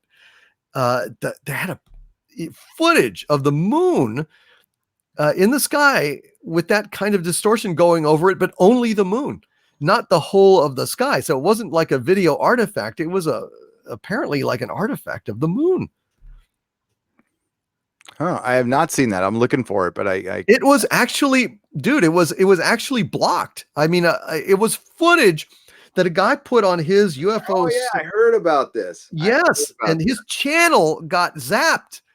I mean, not just demonetized, like zapped, and the footage was suppressed. I remember seeing the footage on Twitter, and Yes. it like derezzed, and it looked like something hit it. It was weird. It was very weird, and only that. It was not like the rest of the video or the sky, just the moon. Weird. So I don't know. It's very weird, dude. It's very weird. But assuming that it is not some kind of hologram or projection, the moon most likely formed when a planet the size of Mars crashed into the surface of the Earth over 1 billion years ago. I just don't buy that, man. I don't buy that, because the moon apparently is hollow, largely hollow. I mean, this is something NASA even acknowledges, that when they have impacts on the moon, the thing rings like a bell for hours. Yep. And you're not going to have a clump of rock cast off from the Earth form into a hollow sphere like that. And also, its orbit is extremely peculiar, because that one face always faces the Earth. What that would have to be placed. I don't think there's any other satellite that we know of that does that. Is there? I don't think so. No. There are so many bizarre things about the moon. The fact that it is the perfect size to eclipse the sun at exactly the right distance to perfectly eclipse the sun. It's just bizarre. Yes, and impossible and weird and everything else. Yeah. And it doesn't make any sense. Yeah, I'm passionate about the moon. Yeah, we need to like a time where I can like study up on it and stuff, and we can do it like another moon episode. I know we've done one before, but we should do that. We should both really study it and hit it hard, and stay on target, and just do a special on the moon, because it's the most incredible. It's the most incredible thing in the world and in the universe, in my opinion. It's just. It's a magical thing to me, because when I think about it, and I look up at the sky at the moon, it's the same moon that Jesus Christ looked at. It's the same moon that Caesar looked at. All human eyes throughout history that have had sight have looked on that object, and that's the only object in the universe that you could say that about. I can't imagine a sighted person going through his life not looking at the moon. And that to me is an incredibly romantic and mystical thing. Aside from all the anomalies of the moon, I find that magical. yeah. It touches me. It touches me when I think about that. The great people of history, Siddhartha, the Buddha, looked up there. Yeah. You know, it's wow. It blows my mind. June Wong has a unique perspective on the moon and a $2 super chat. Thank you, June. He says, maybe at the center of the moon resides Doomcock. Yeah. Doomcock. Oh, God. Mictor Man Doomcock. Well, if you believe that there's a cock in the moon, thank you, June Wong, for elevating the conversation. Psychodwarf 9 with an interesting point, a $2 super chat. Psychodwarf 9 says the Sphinx has water erosion. You know a lot about Egyptology, Gary. Is that true, or is that just wind erosion? No, the Sphinx has water erosion, and it's irrefutable. It comes from Dr. Robert Schoch. And with the work he did with Anthony West, and Robert Schoch initially said what the Sphinx is believed to be 6,000 years old, 4,000 years old. He originally said it was 12,000 years old. Now he thinks it's older. The head has been recarved, but yeah, it is water erosion, and the only time they had I mean, it doesn't rain there like ever. But it did 5,000, 6,000 years ago. And it took a long time for that erosion to happen. So the enclosure is just yeah, it's just all around it. It's very interesting. And it took a guy, people have been looking at that for years and didn't figure it out. So Wow. and we're still figuring stuff out like that out, which is very cool. That is very cool. Muzzle Velocity has a very learned comment in the chat. He says the moon facing the Earth is called tidal locking, and it happens with every satellite of sufficient size to its parent planet over enough time. Moons that are not yet that way will be one day. Interesting. That's very interesting. Solar Numb Tinker says it is an awesome hunk of rock, though. But did you know the moon is not evenly distributed in mass, so you cannot maintain a stable orbit without constant corrections or doing a very weird orbit? So it's making constant corrections then? Well, that would seem to indicate why it's got some kind of gyroscope in the center or something. Huh? Oh, that's weird. That's possible. Max Relax says God is playing pool. The moon is the white ball, and we are the number 14 green ball. Black hole in the corner. Shit. I hope he misses. I hope he misses. We've got Alan Massey with a good question, a super chat of $10. Thank you, Alan. He says, if the only explanation for the moon is that it should not exist, does it not then prove the existence of God? Reverse Babelfish argument. Not that you're going to read in the next 2 hours. Haha, but I did, Alan Massey. I did. So haha, that should make you believe in God. Does it prove the existence of God? I personally believe that the universe is a product of consciousness. Whether you want to call that God or not is up to you. But it is clearly the product of consciousness. There is intelligence I detect in the universe in the way it's laid out in its many forms and functions. So I do think that this is not a dumb cosmos like they try to make with the purely mechanical, depiction of science. I think there's a lot more going on in many more dimensions than we will ever be able to comprehend. Oh, yeah, definitely. Well, I was going to ask you, but you agree. So there you go. Yeah. So yeah, dude, Alan Massey. Yes. And we got to it. We did. Party I'm CV San says the Sahara has been a desert for a few million years. I guess so. Million years? Well, I mean, not around, maybe, but not around Giza. Around Giza. It used to be very wet. There was trees, rivers. Yeah, 5,000 years ago. That's what they say. 5,000 years. 5,000 years ago. CV San. So, but he's saying a million, and I agree with that. I don't think it could. It's something that it turns into a desert in 5,000 years. Something had to happen, like a cataclysm, meteor, giant tidal wave, something. Well, you made an excellent case for that in another ExoZone, where you were like even laying out like the pattern of dispersal and looking at the craters and stuff. I mean, you did a great job. I was pretty much convinced that you'd cracked it.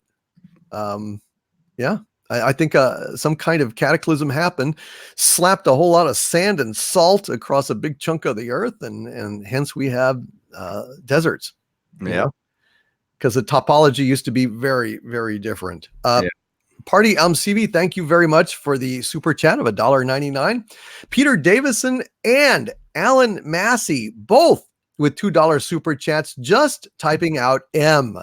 Sending out a little love for Mary Ashmead, our very own wrench extraordinaire.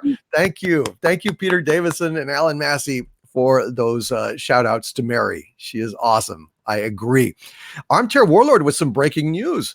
A $5 super chat. Thank you, Armchair Lord. He says, have you heard about the rocket explosion in northern Russia today? No. 2 dead.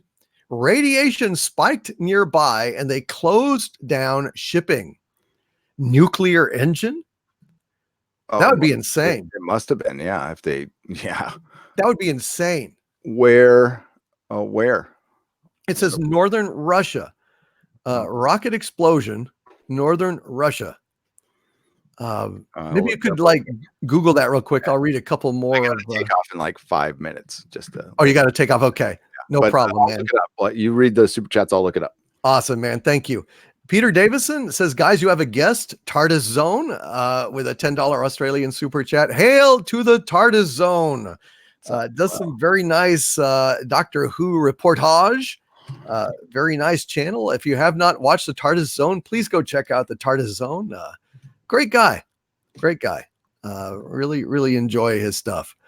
And thank you, Peter Davison, man, for calling our attention to the entrance of the TARDIS Zone to the ExoZone. Boy, we are now complete. We really are. Irish Times, 2 dead and radiation levels rise after rocket crashes in Russia. Yeah. Golly. They would be insane to be using some kind of nuclear engine. Absolutely insane because of what happens. You know, and these pieces, they fall back to Earth, and then what? You've completely destroyed your damn God. Well, a spokesperson from Russia said the radiation rose slightly, but then it went back down to normal levels. I don't remember radiation being able to do that, but no, I don't either. And it's funny how Chernobyl was nothing to talk about for a long time. Yeah. Until it was. That's damnedest thing. Cecil S. Graham with a $5 super chat. Thank you, Cecil. Says the pyramid is the ramp. It corkscrews up the sides, and the main hull was used as a weight and pulley system. Can't remember the guy who made the theory. Does that make sense to you? The pyramid is the ramp. It corkscrews up the sides. Okay, well, how did you? There's giant stones inside it.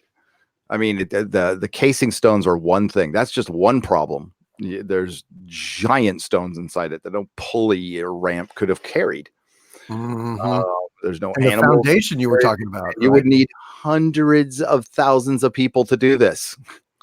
The sheer number of people. I mean, you can't have thousands of people on a ramp pushing something that is already heavy, and this ramp is made of wood. Yeah. I don't know. I'm sure it's theoretically possible. I'm sure it is. But you got to remember the resources, and I guess they were using slaves, but nobody really knows. Nobody really knows. And it just seems beyond anybody of the time, especially with the measurements and everything else. It does not add up. No, I agree with you. I think it's the more I think about it, the more mysterious it gets. I think we should definitely do a show about the pyramids in the future, Gary. I think it'd be awesome. Sue Chapman with a £5 super chat. Thank you, Sue. Says, hail DC and Gary. Game of Thrones is dead to me now. Can't even watch the good episodes because I know how it ends. Gone back to the safety of Buffy. Yeah, I hear you. I can't watch a single bit of it. Not a single bit of it anymore. It's totally dead to me. Absolutely dead. Sue, I feel your pain. I felt your pain. And I will feel your pain again every single time I think about Game of Thrones. It's just lost to me. That world, all those great characters, all those great moments, worthless now. It's just heartbreaking. And Peter Davidson sent a couple more super chats, just calling out the TARDIS Zone in the chat. Dude, thank you very much. TARDIS Zone, you have a great friend in Peter Davison, and he's a great friend to have. A stalwart Australian gentleman, 110%. Criminal Imagination with a $20 Canadian super chat. Thank you, Criminal Imagination, who says, I finally watched Alita. I've been looking into the anime, and this movie is a very good adaptation with exceptions, such as Sports Ball and the order of events being switched up. Hope Disney didn't grab this IP in the buyout. They did. They did. I mean, yeah, it's Fox, right? So unless James Cameron had retained some kind of rights or something. Yep. Oh my God, that's terrible. That is horrible. Well, so much for Alita 2, huh? Well, we'll see. I hope so. I certainly hope so. I think Disney they were never friendly towards Alita, so I'm very Yeah, skeptical. Gary, you have to go. Would you like to plug your channel or anything else? Oh, yeah. Just go over to Nerderotic if you'd like. If you like to subscribe, check it out. I do stuff. I talk about Doctor Who, talk about Star Trek.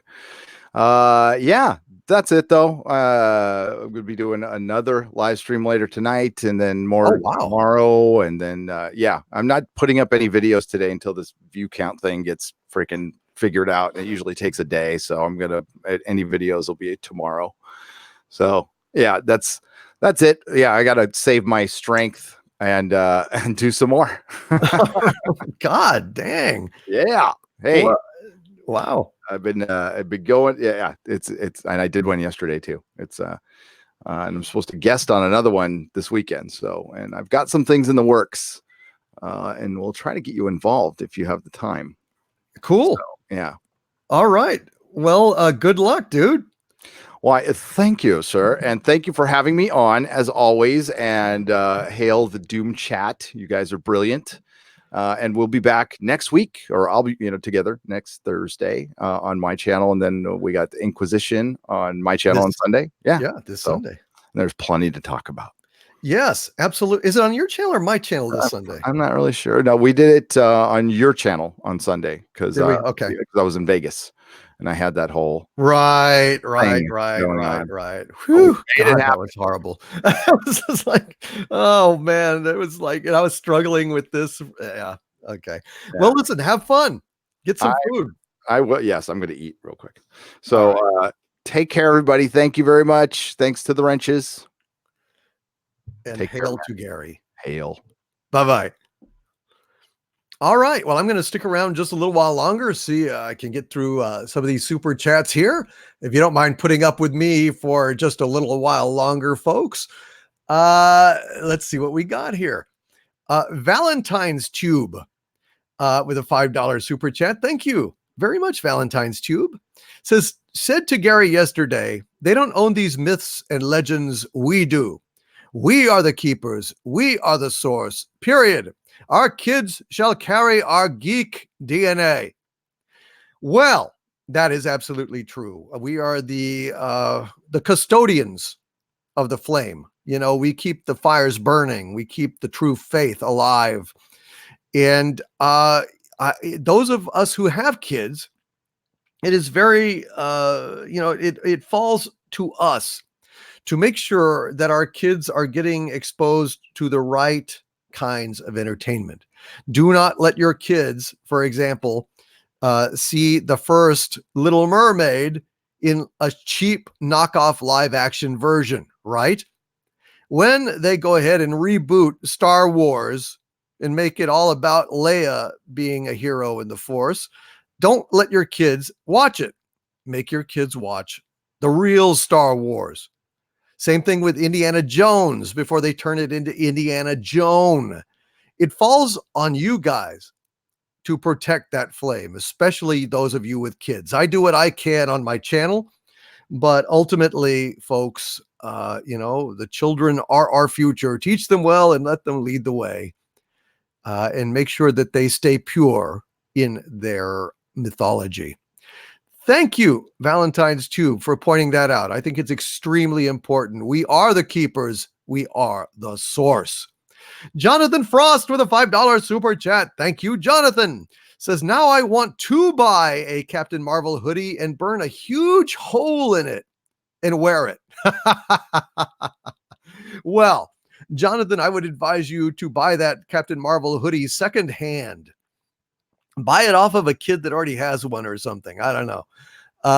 Because you don't want to even put a dime in Disney's pocket, not even for a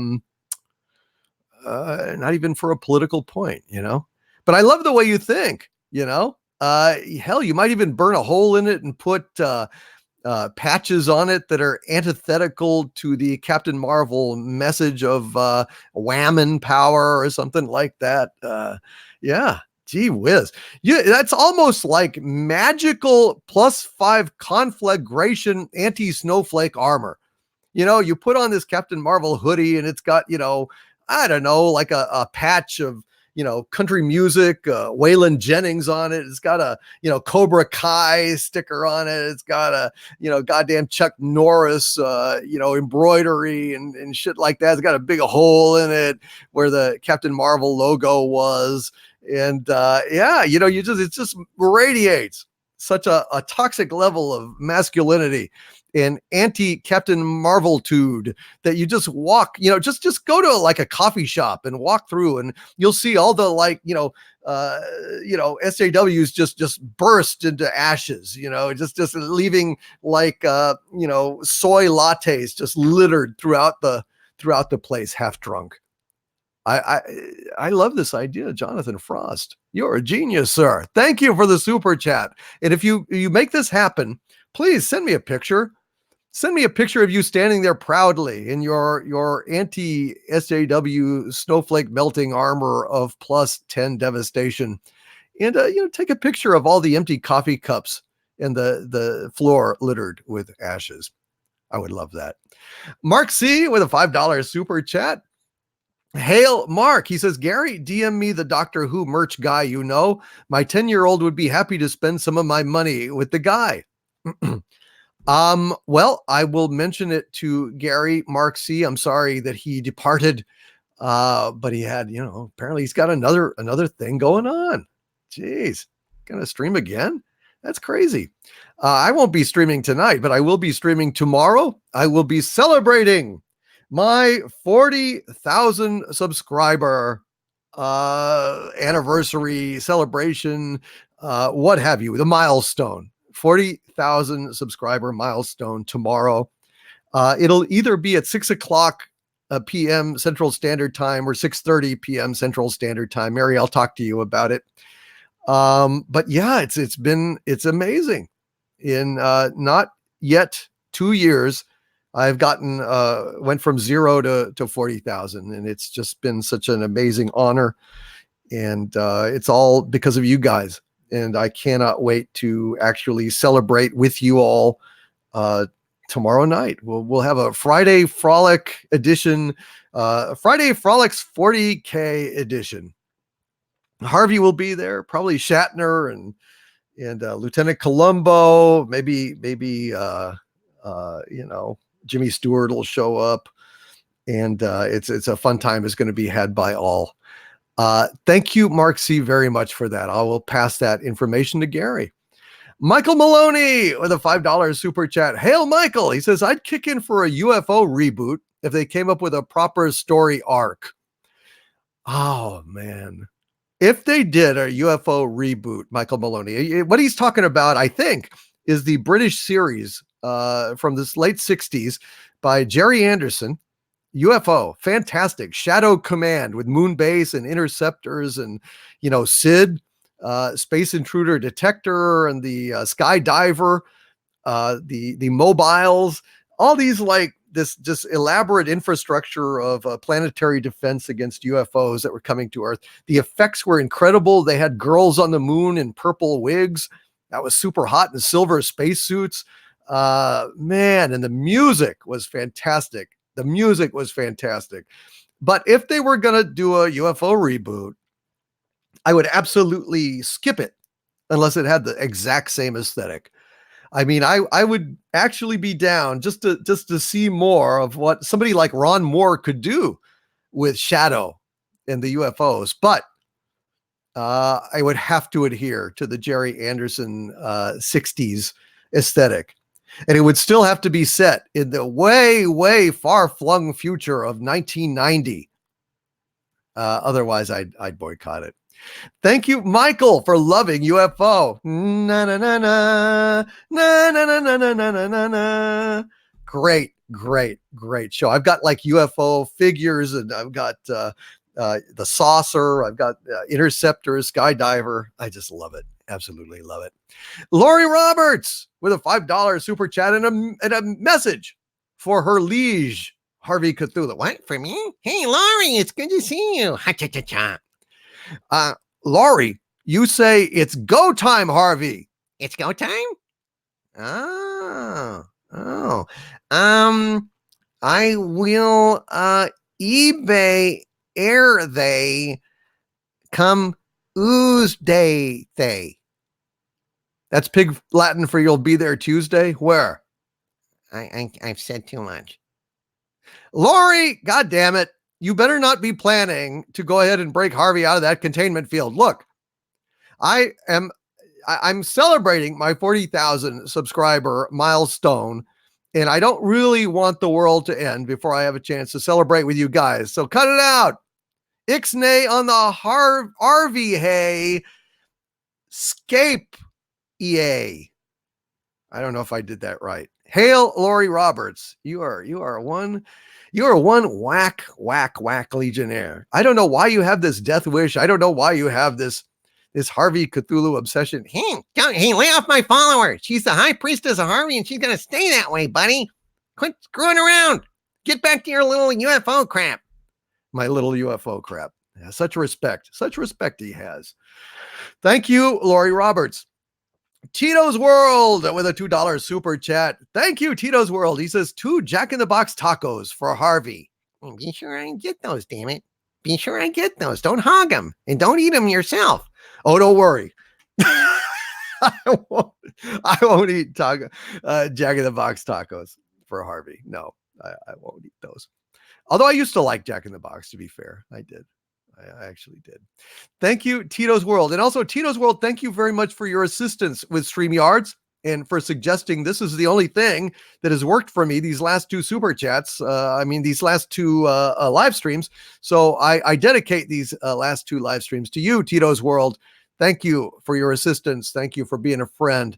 Thank you for your patience with me when I'm completely overwhelmed and saying, how do I do this? How do I do that? You helped me out. Even though the answers are right there in the video. I didn't have time to look. Thank you, Tito's World, very much. Guard Goldsmith with a $5 super chat. Thank you, Guard. Says, I have to go, but want to tip my proverbial Tom Baker hat, gentlemen.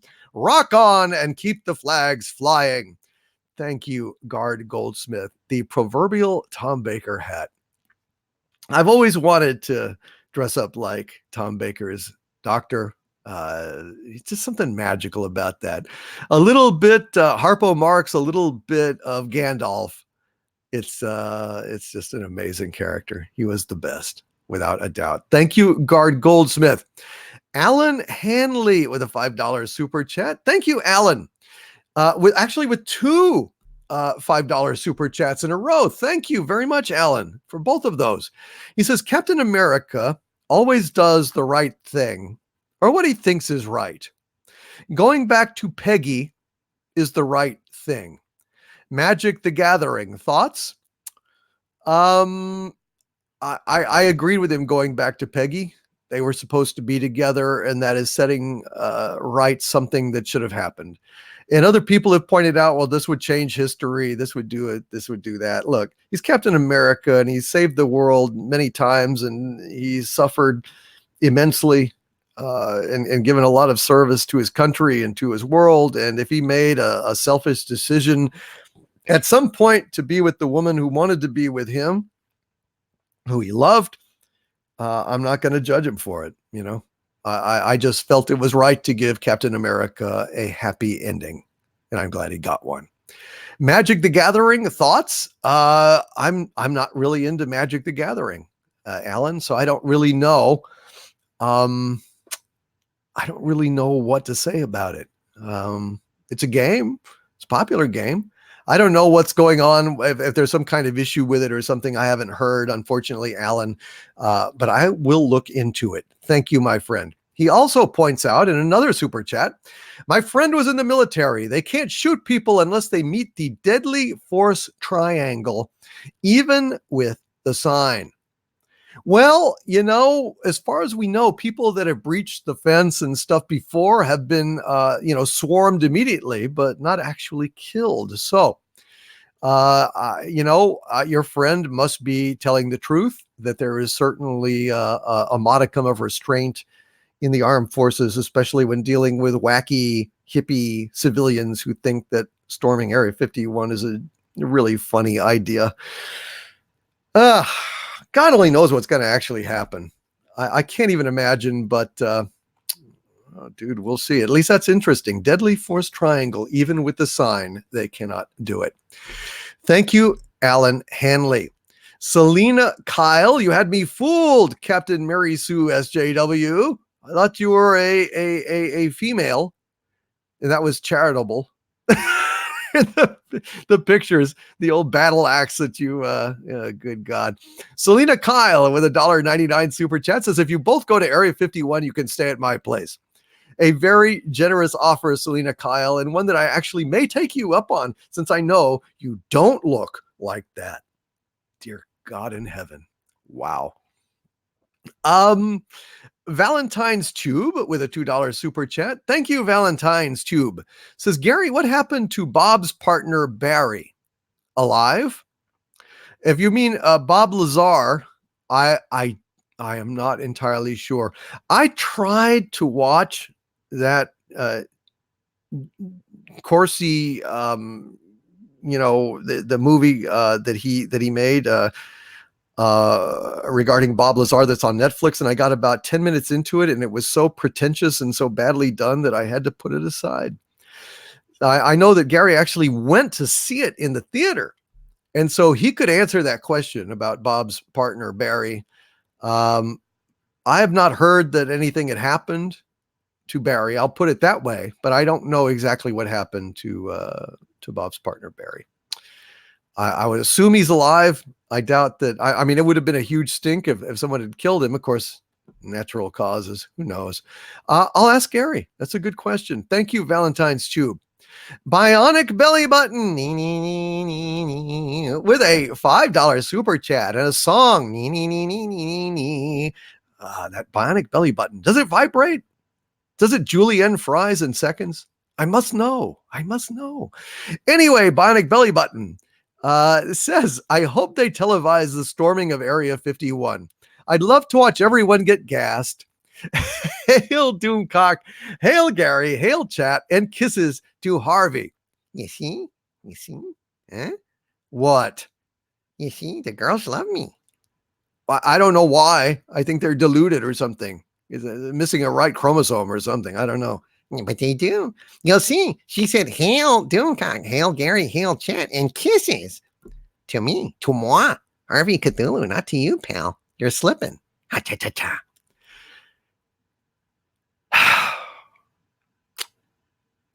I have no rebuttal. It's true.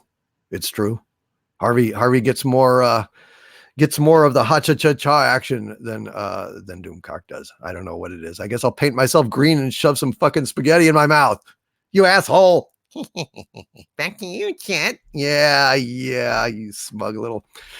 Thank you, Bionic Belly Button, one of my Legionnaires and one of Doomcock's darlings. Thank you for sashaying into the chat. Donald Gracie with a $5 super chat. Thank you, Donald. He says, a massacre at Area 51 is bad press the government doesn't need. Yes, Donald, this is correct. But there will have very, very little choice if these idiots actually swarm the base. If they do that, then it's a message around the world that U.S. bases could be swarmed by crowds, and they will just acquiesce. Look, that's a military base. It's an active, commissioned military base, and there are signs posted. And if you do not, gas the crowd, do something. I mean, you don't necessarily have to kill them, although they say lethal force will be used. So if they don't use it, then does that basically invalidate them, discredit them? I don't know. But I would like to think that they wouldn't kill people, but I can imagine certainly that they would do absolute like knockout gas and be gathering up the bodies and trussing them and shipping them to, some horrible, shitty, I don't know. It's just a bad idea, folks. Please don't go storm Area 51. Please. Seriously. I don't want anything to happen to anybody listening to this thing unless it's a Kurtzman, in which case go for it. Have a Coke and a smile, buddy. Go to Area 51. Why not? Maybe you'll get some story ideas or something. Thank you, Donald Gracie. Daniel Thurs with a $2 super chat and a charming raccoon avatar. And Daniel Thurs says, brought some weirdness. Where should I put it? You know what? I've got a warehouse back there. Just go ahead and put that weirdness in there. A whole bunch of crates, one of which has a Nazi symbol burned off of it. Avoid that one. Avoid that one. Do not do any Jewish rituals and open it up. It tends to melt people's faces. Just a little word of advice, Daniel. But thank you for bringing the weirdness. We can never have enough of that. Peter Davison with a $2 Australian super chat. Peter, you have been incredibly generous today. And Peter says, can Bigfoot read, please?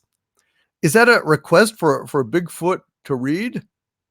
Or is that is that asking the question, can Bigfoot read? Bigfoot cannot read. That would be my take on it. I don't think that Bigfoot has attended any schools to speak of. Otherwise, we would have had Bigfoot sightings in schools. But I will say that I could try to simulate Bigfoot reading if he could. So here's Bigfoot reading Shakespeare. Roll the two solid flesh and melt down dissolve itself into a dew, or that the everlasting and not spin its cannon against self-slaughter. Can I have a peanut now? Yes, you may, Bigfoot. Thank you. Back to you, chat.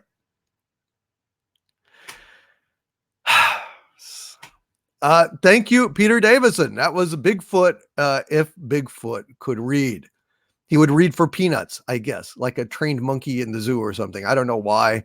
I don't question bits. I just report them. Thank you, Peter. Nina Fabiano with a $5 super chat and a $10 super chat. 2 in a row, $5 and $10. Thank you very much, Nina, for both of those. The first is to celebrate your success. Thank you very much, Nina. That's very kind of you. And the second one for $10 says, also, since it's only fair, what's your D&D class, Doomcock? I thought that I was a monk, or I was a druid or a monk. Basically, I wanted a class where I could both use magic and more specifically use magic, but also have a bit of stamina so that I could be also a fighter. That's what I did in Elder Scrolls Oblivion. I went ahead and chose a dark elf as my character. I really love being able to swing a sword and cast some magic. And I always skew my points towards more powerful magic, so that ultimately I can just kick ass and take names and become a goddamn, Gandalf, essentially. Love magic. Love magic. Love casting invisibility. Oh, the monkey shines and shenanigans I get up to when I am invisible. It's absolutely shameful. And I love getting away with it because I'm toxic. But yeah, that's the best answer I have for you, Nina, but thank you for asking. Dreary Nitpicker with a $1.99 super chat. Dreary one, it is good to see you, my friend. I hope that things are going okay for you.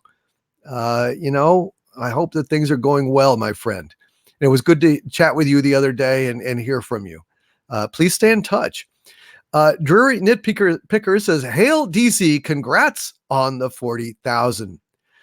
Dreary Nitpicker, I thank you very, very much for that. It means a lot to me. It's been a while coming, but really, honestly, I have to say it happened very quickly. And I'm honored and I'm very grateful to you guys. And I can't wait for tomorrow. Psychodwarf 9 with a $2 super chat asks, remember the Lathe of Heaven? Yeah, Ursula Le Guin, about dreams and reality and the malleability of reality. I've never seen the movie of it or the TV series. I would think it was like a BBC production, wasn't it? I've never seen it. I think I read the book once upon a time, but yes, I do remember that. That was in the literate past. We are now in the illiterate present, sadly. But yes, I remember not only the Lathe of Heaven, but I remember a time when people read books. It was a better time, before the dark times, before the empire. And Cardinal Sin was referring to Shatner's "Now Behave" in those enigmatic super chats. And I want to thank you, Cardinal Sin, for pointing that out to me. I appreciate that translation. Peter Davison with another $5 Australian super chat. Peter, you have been very, very generous today, sir. Thank you very much for being here. I hope that you've been having a good time. Peter Davison says, Matt Smith, first episode with reference to Richard Dawkins on Moon. Yeah, that was Peter. And Richard Dawkins, what a guy. I've not really paid much attention to his weirdness, his cult, his profiteering, whatever. But man, I really think that there's a hell of a show in there somewhere in the future. And I'm going to go ahead and look into that, Peter, once I get a chance. I'll start with this weird episode in The Spectator. Sounds like they know kind of what they're talking about. Hail, Peter Davison, sir. May I say that you not only send me things, but you shower me with lavish super chats. And I just have to say, you are in every, video and live stream that I do. You, sir, are a true Doomentite. And I salute you. Thank you for being here, Peter. Love you, man. You kick ass. Jonathan Frost with a $5 super chat. Thank you, Jonathan. Talking about the Fruit of the Loom Mandela effect. Jonathan says, is the Fruit of the Loom Mandela effect the flap used to be in the back? Oh, hey-oh. Boy, I tell you, I don't know. Maybe that was, somewhere where there's lots and lots of fiber, lots of fiber in that kingdom beyond the sea, where you had to have the flap in the back for emergencies, constant emergencies. Fruit of the loom, indeed. Jesus Christ. Jonathan Frost, that was pretty funny. Thank you. I don't think that was it, but God knows. Maybe you are a traveler of both time and space, and you have glimpsed something that we were all not meant to glimpse. Kind of wish I still hadn't glimpsed it, but never mind. Thank you, Jonathan Frost. Thunder Robots with a $5 super chat. Thank you, Thunder Robots. Says Dreamland Podcast discovered a TV show, Mandela Effect, with the 80s TV show Stingray. Some don't remember it existing. Some just remember hearing of it. An 80s TV show Stingray? Huh. That's very interesting. I've not heard of Stingray.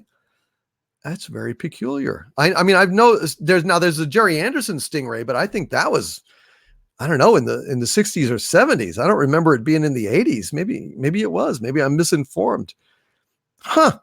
Anyone in the chat have any recollection of a 80s series of Stingray by any chance? I'm just going back here and checking in the chat real quick, seeing what you guys are saying. Wayman Allen says Doomcock should do a video about cult movies he likes. I love those odd little gems you can discover. I should. I do love that. I do love that. And Bionic Belly Button also agrees. And so I must make it so. She says a video is a good idea. Our last get together, we shared our favorite movies. Yes, we do that. We do that on Discord. My Xanadu Mirrors, patreon.com/Doomcock. We get together and we do Doomcock roundtables and private parties and rumblings from the Lair podcast together. It's a lot of fun. Michelle P says, hail for Doomcock and the best chat on YouTube. Thank you, Michelle P. So now I'm going down. Genius the Fool, the Irrefutable says, I do a guy with a black stingray. Psycho Dwarf 9 says you paid Stingray in favors. Interesting. I just must have missed it. Huh. So that's a Mandela thing, huh? Interesting. Yes, Stingray, the Jerry Anderson one. Okay, so 85 to 87, 25 total episodes, says Valentine's Tube. Interesting. Had a split window vet. Huh. Stingray TV show intro starring Nick Mancuso, says Captain Spire. All right. I will, I guess, check that out. I'd never heard of it. I don't know. At the time, I must have not watched it, or just it was oblivious, wasn't on my radar. Who knows? I don't know what to tell you. But thank you for that. June Wong with a $5 Australian super chat. Thank you, June. Says, I have a Mandela effect question. I swear that in Star Trek 4, the kid got KFC after selling Kirk's glasses, and Uhura said it was barbaric. Was I mistaken? Yes. Yes.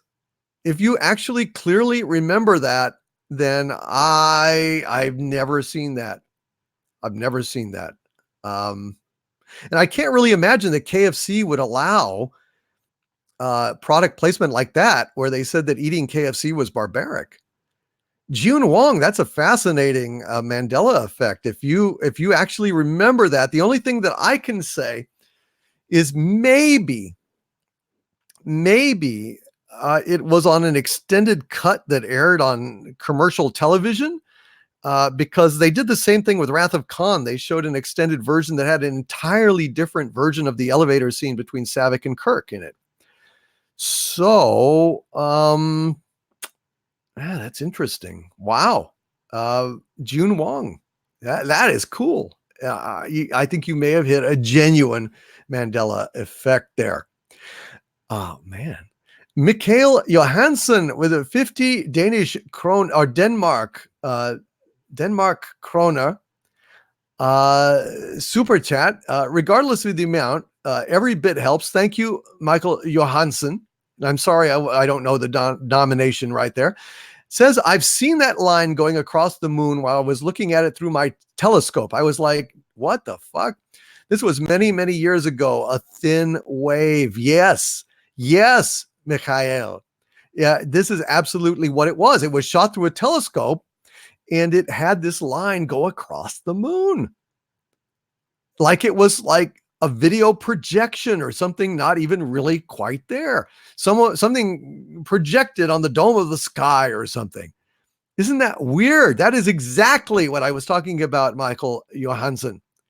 I'm glad that you saw it. I'm glad I'm not alone in that. Super, super cool.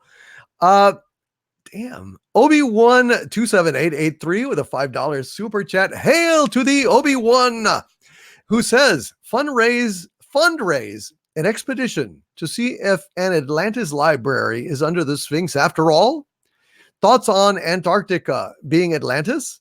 Mega pyramid there. That's what I've heard. I've heard that there is a mega pyramid at Antarctica. I've never heard that Antarctica might be Atlantis, however, because I thought that they had given some kind of approximate location for it or something. I don't know. I don't think the Antarctic was Atlantis. I think that there's an alien civilization that built that pyramid up there, or an extinct civilization that was more advanced way, way, way back before the Ice Age. I don't know. But it's an intriguing question. Fundraise an expedition to see if an Atlantis library is under the Sphinx. Well, to do that, Obi-Wan, you'd have to go ahead and obtain permission from the Egyptian government. And I doubt that permission would be forthcoming. And obviously, I think if there was an Atlantis library under the Sphinx and it was accessible in any way, people would have accessed it. So that would mean basically doing a dig around the base of, one of the great landmarks of the world. I don't think Egypt would go for that. But I'd love to do it, I'd love to fundraise an expedition to go see if there's an Atlantis library underneath the Sphinx. What do you say, dear boy? Shall we go? I'd love to do that, Obi-Wan. If you can get permission, we could talk about it. That would be fun. And then I'd, of course, have my harem go with me. Midnight at the Oasis. Yeah, that would be fun. Oh, by the way, folks, we're getting to the end of the stream here. I haven't sung anything. So, to sing a little froggy song for you all. Hello, my baby. Hello, my honey. Hello, my ragtime gal. Send me a kiss by wire. Baby, my heart's on fire. If you refuse me, honey, you'll lose me and you'll be left alone. Oh, baby, telephone and tell me I'm your own. And with our final super chats of the night, we've got Archangel0891 with a £2 super chat saying, Hail Doomcock, thoughts on S4 and Bob Lazar's story.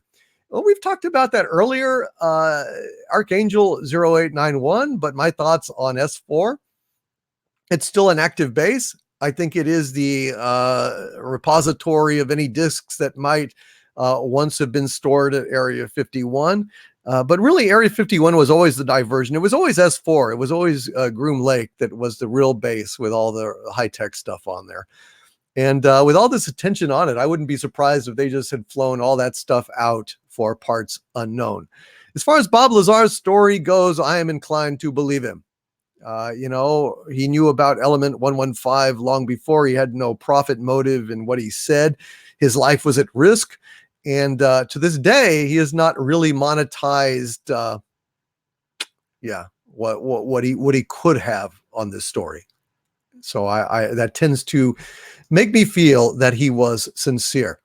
Dreary Nitpicker with a $1.99 super chat. Thank you, oh dreary one, who says, Hail DC, you both have a face for radio. How do you know? How do you know, Dreary Nitpicker?